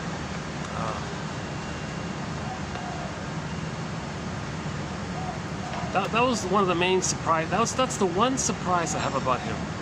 But everything else is awesome. He synthesizes developmental theory and object relations theory, and puts it into his dozen or so books. And he made immense contributions to the therapy process, to object relations theory. He has a thing called mirroring interpretation of narcissistic vulnerability as an approach to help people with the narcissistic pattern. It's very difficult to help stinger personality patterns. So he has an approach about it, discussed in his books. For the clingers and the pleasers, it's easy. Just lend them your reality testing ego. I'm confused. Why would an intelligent person choose the wrong person? Choose somebody who wouldn't return their love? What? I don't get it. What's going on here? So you notice that? Yeah, I know. Yeah, that's right. Yeah, why am I not? And just kind of build their ego kind of thing. So it's easy to work with the clingers and the clingers and the pleasers are very keen on therapy. The codependents, the pleasers, they're very keen on it. So it's easy to just confront them, confront their excuses. Yeah, why? That's confronting, making it directly, bringing it to your attention. They call it confrontation. Doesn't mean arguing, just means directly bringing something to your attention. They call that confrontation. Yeah, why would you do that? Yeah, why would it? Yeah, that's right. Why would I do that? That's so-called confrontation. But you can't do that with the stingers. The stingers think, oh, you're criticizing me. So who are you? I'm gonna put you down for criticizing me. So it's very difficult to do for those with the stinger personality patterns to engage in therapy process. But Masterson offers a thing called the mirroring interpretation of narcissistic vulnerability, described in his books.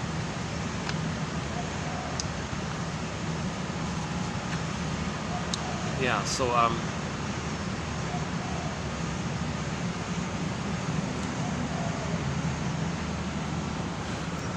oh yeah, when we did part 1, we did part of it in the rain, yeah. Looks like it's coming back here today.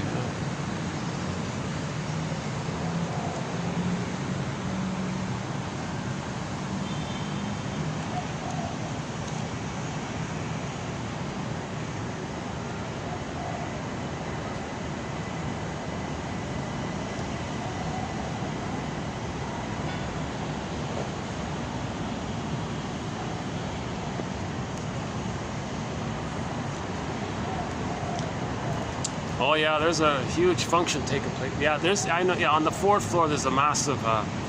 There are 2 conferences up there going on, so they're going to be busy down there. Yeah, so good timing. I'm glad I came early this time. Yeah, that's good.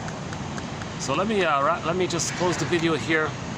Hopefully, in the next video, I'll have some jokes or something on the lighter side.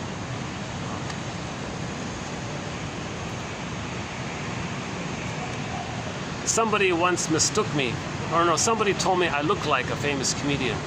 I said, wow, really?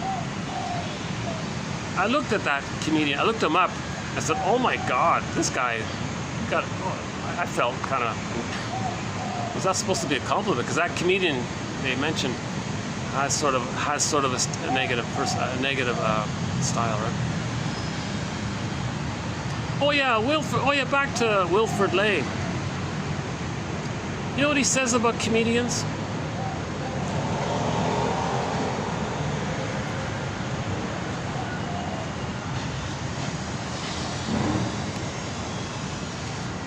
He thinks comedians are trying to be their own mother.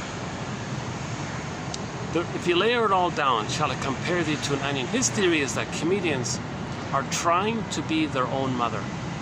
They got a glimpse of what a good mother might be like. Warm, loving, playful, safe, playful. Because you're safe, you play, right? Safe, play. Maybe the comedian as a child got a glimpse of what it might be like to have a good mother. They got a taste of it. So now they're doing this kind of humorous stuff. It's trying to continue or finish up the needed positive experience with the mother. And humor may be like an extension of that.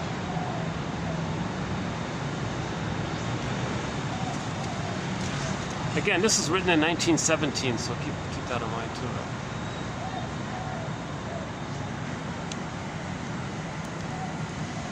But you know, intuitively, I feel like there's something to it. Edmund Burglar says something similar. He said that some of these writers, they're trying to feed themselves milk. Words equals milk in the unconscious. So beautiful words, sweet words, flower, rosy, you know, poetic, romantic vocabulary writing. Maybe it's trying to like nurse themselves or something.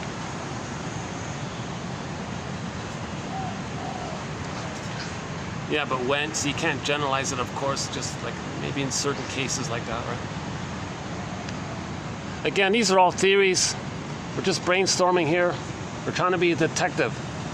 Be your own psychological detective. Be your own best friend. Be your own detective.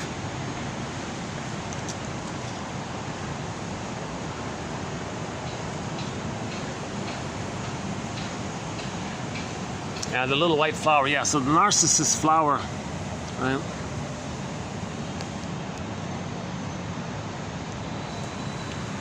See, Narcissus being transfixed with his reflection in the pool of water, okay?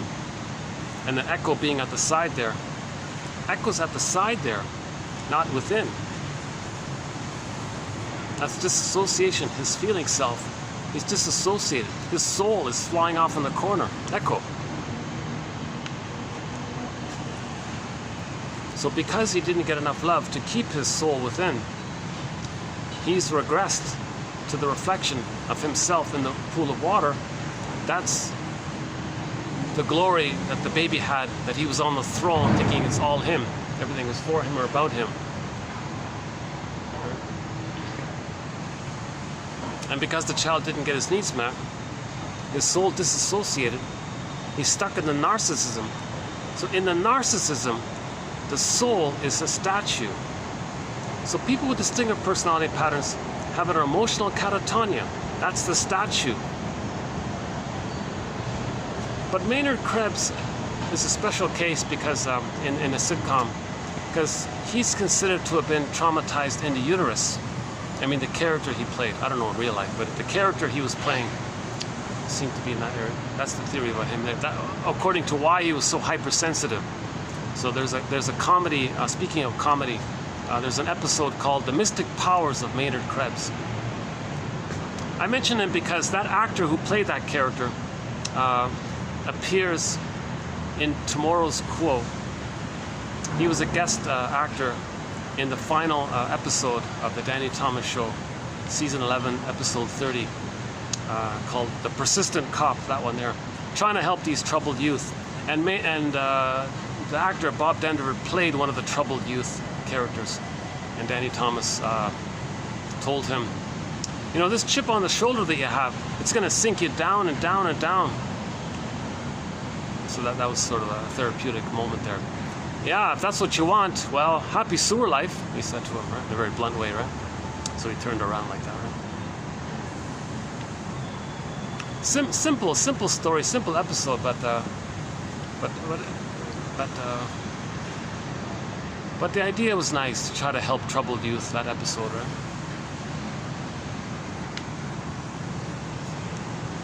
So if a person has a chip on their shoulder, that's complicated grief, right? They need someone to talk to. They need to mourn the loss. Otherwise, the chip on the shoulder is going to get heavier and heavier. It's going to become a block of wood, not just a wood chip.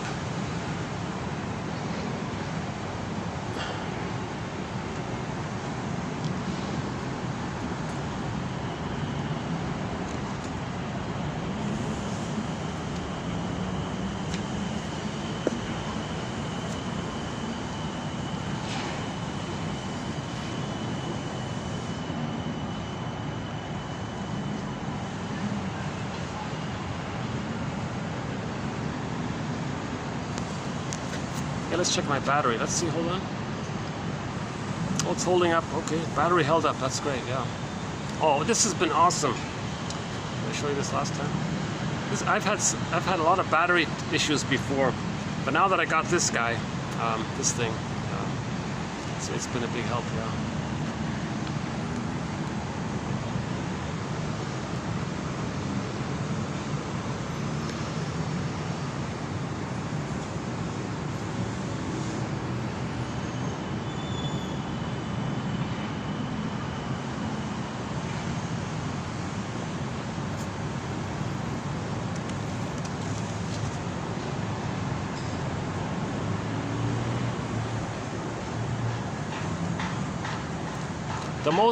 The most recent song added to our soundtrack is called Ice Queen by Paul Din-Latour, is that right? It's an instrumental, just sort of a fun, upbeat song. A lot of people in the belly dance community use that song for their routines. Well, yeah, I just discovered, what's her name? Piccolo Puka, is that right? I never heard of her before. She appeared on the Danny Thomas Show, right? A 12-year-old singer and dancer from Italy. She had an album of Italian songs. You know, it's funny. I don't like his shouting. He's verbally abusive. I don't know how those kids could put up with that shouting. Why they would? But I still keep turning to that show for some reason. I keep watching it. I don't like it. I always cringe watching a guy shouting at those kids. He was so verbally abusive. Sometimes it was real, I think. And one of the child actors in that show had a tragedy later on when that series ended.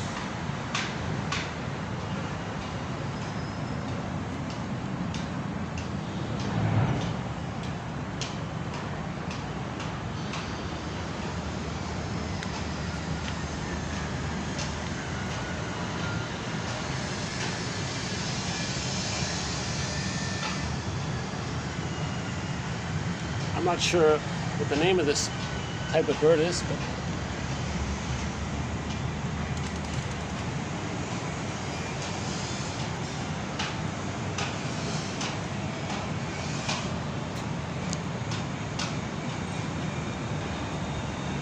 well,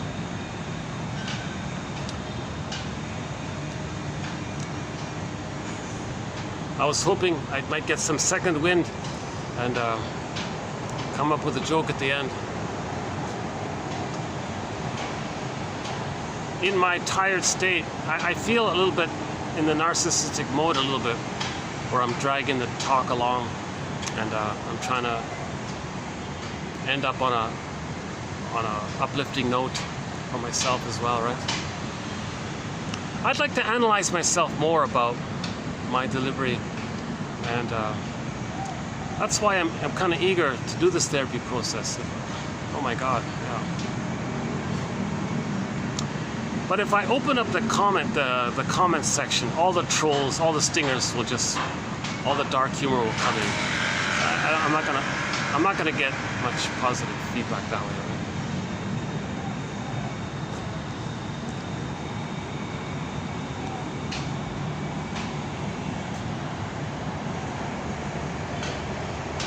Okay, how are we doing here?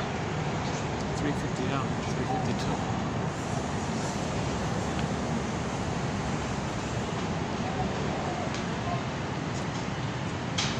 What's 5Q plus 5Q? See you next time. Thanks.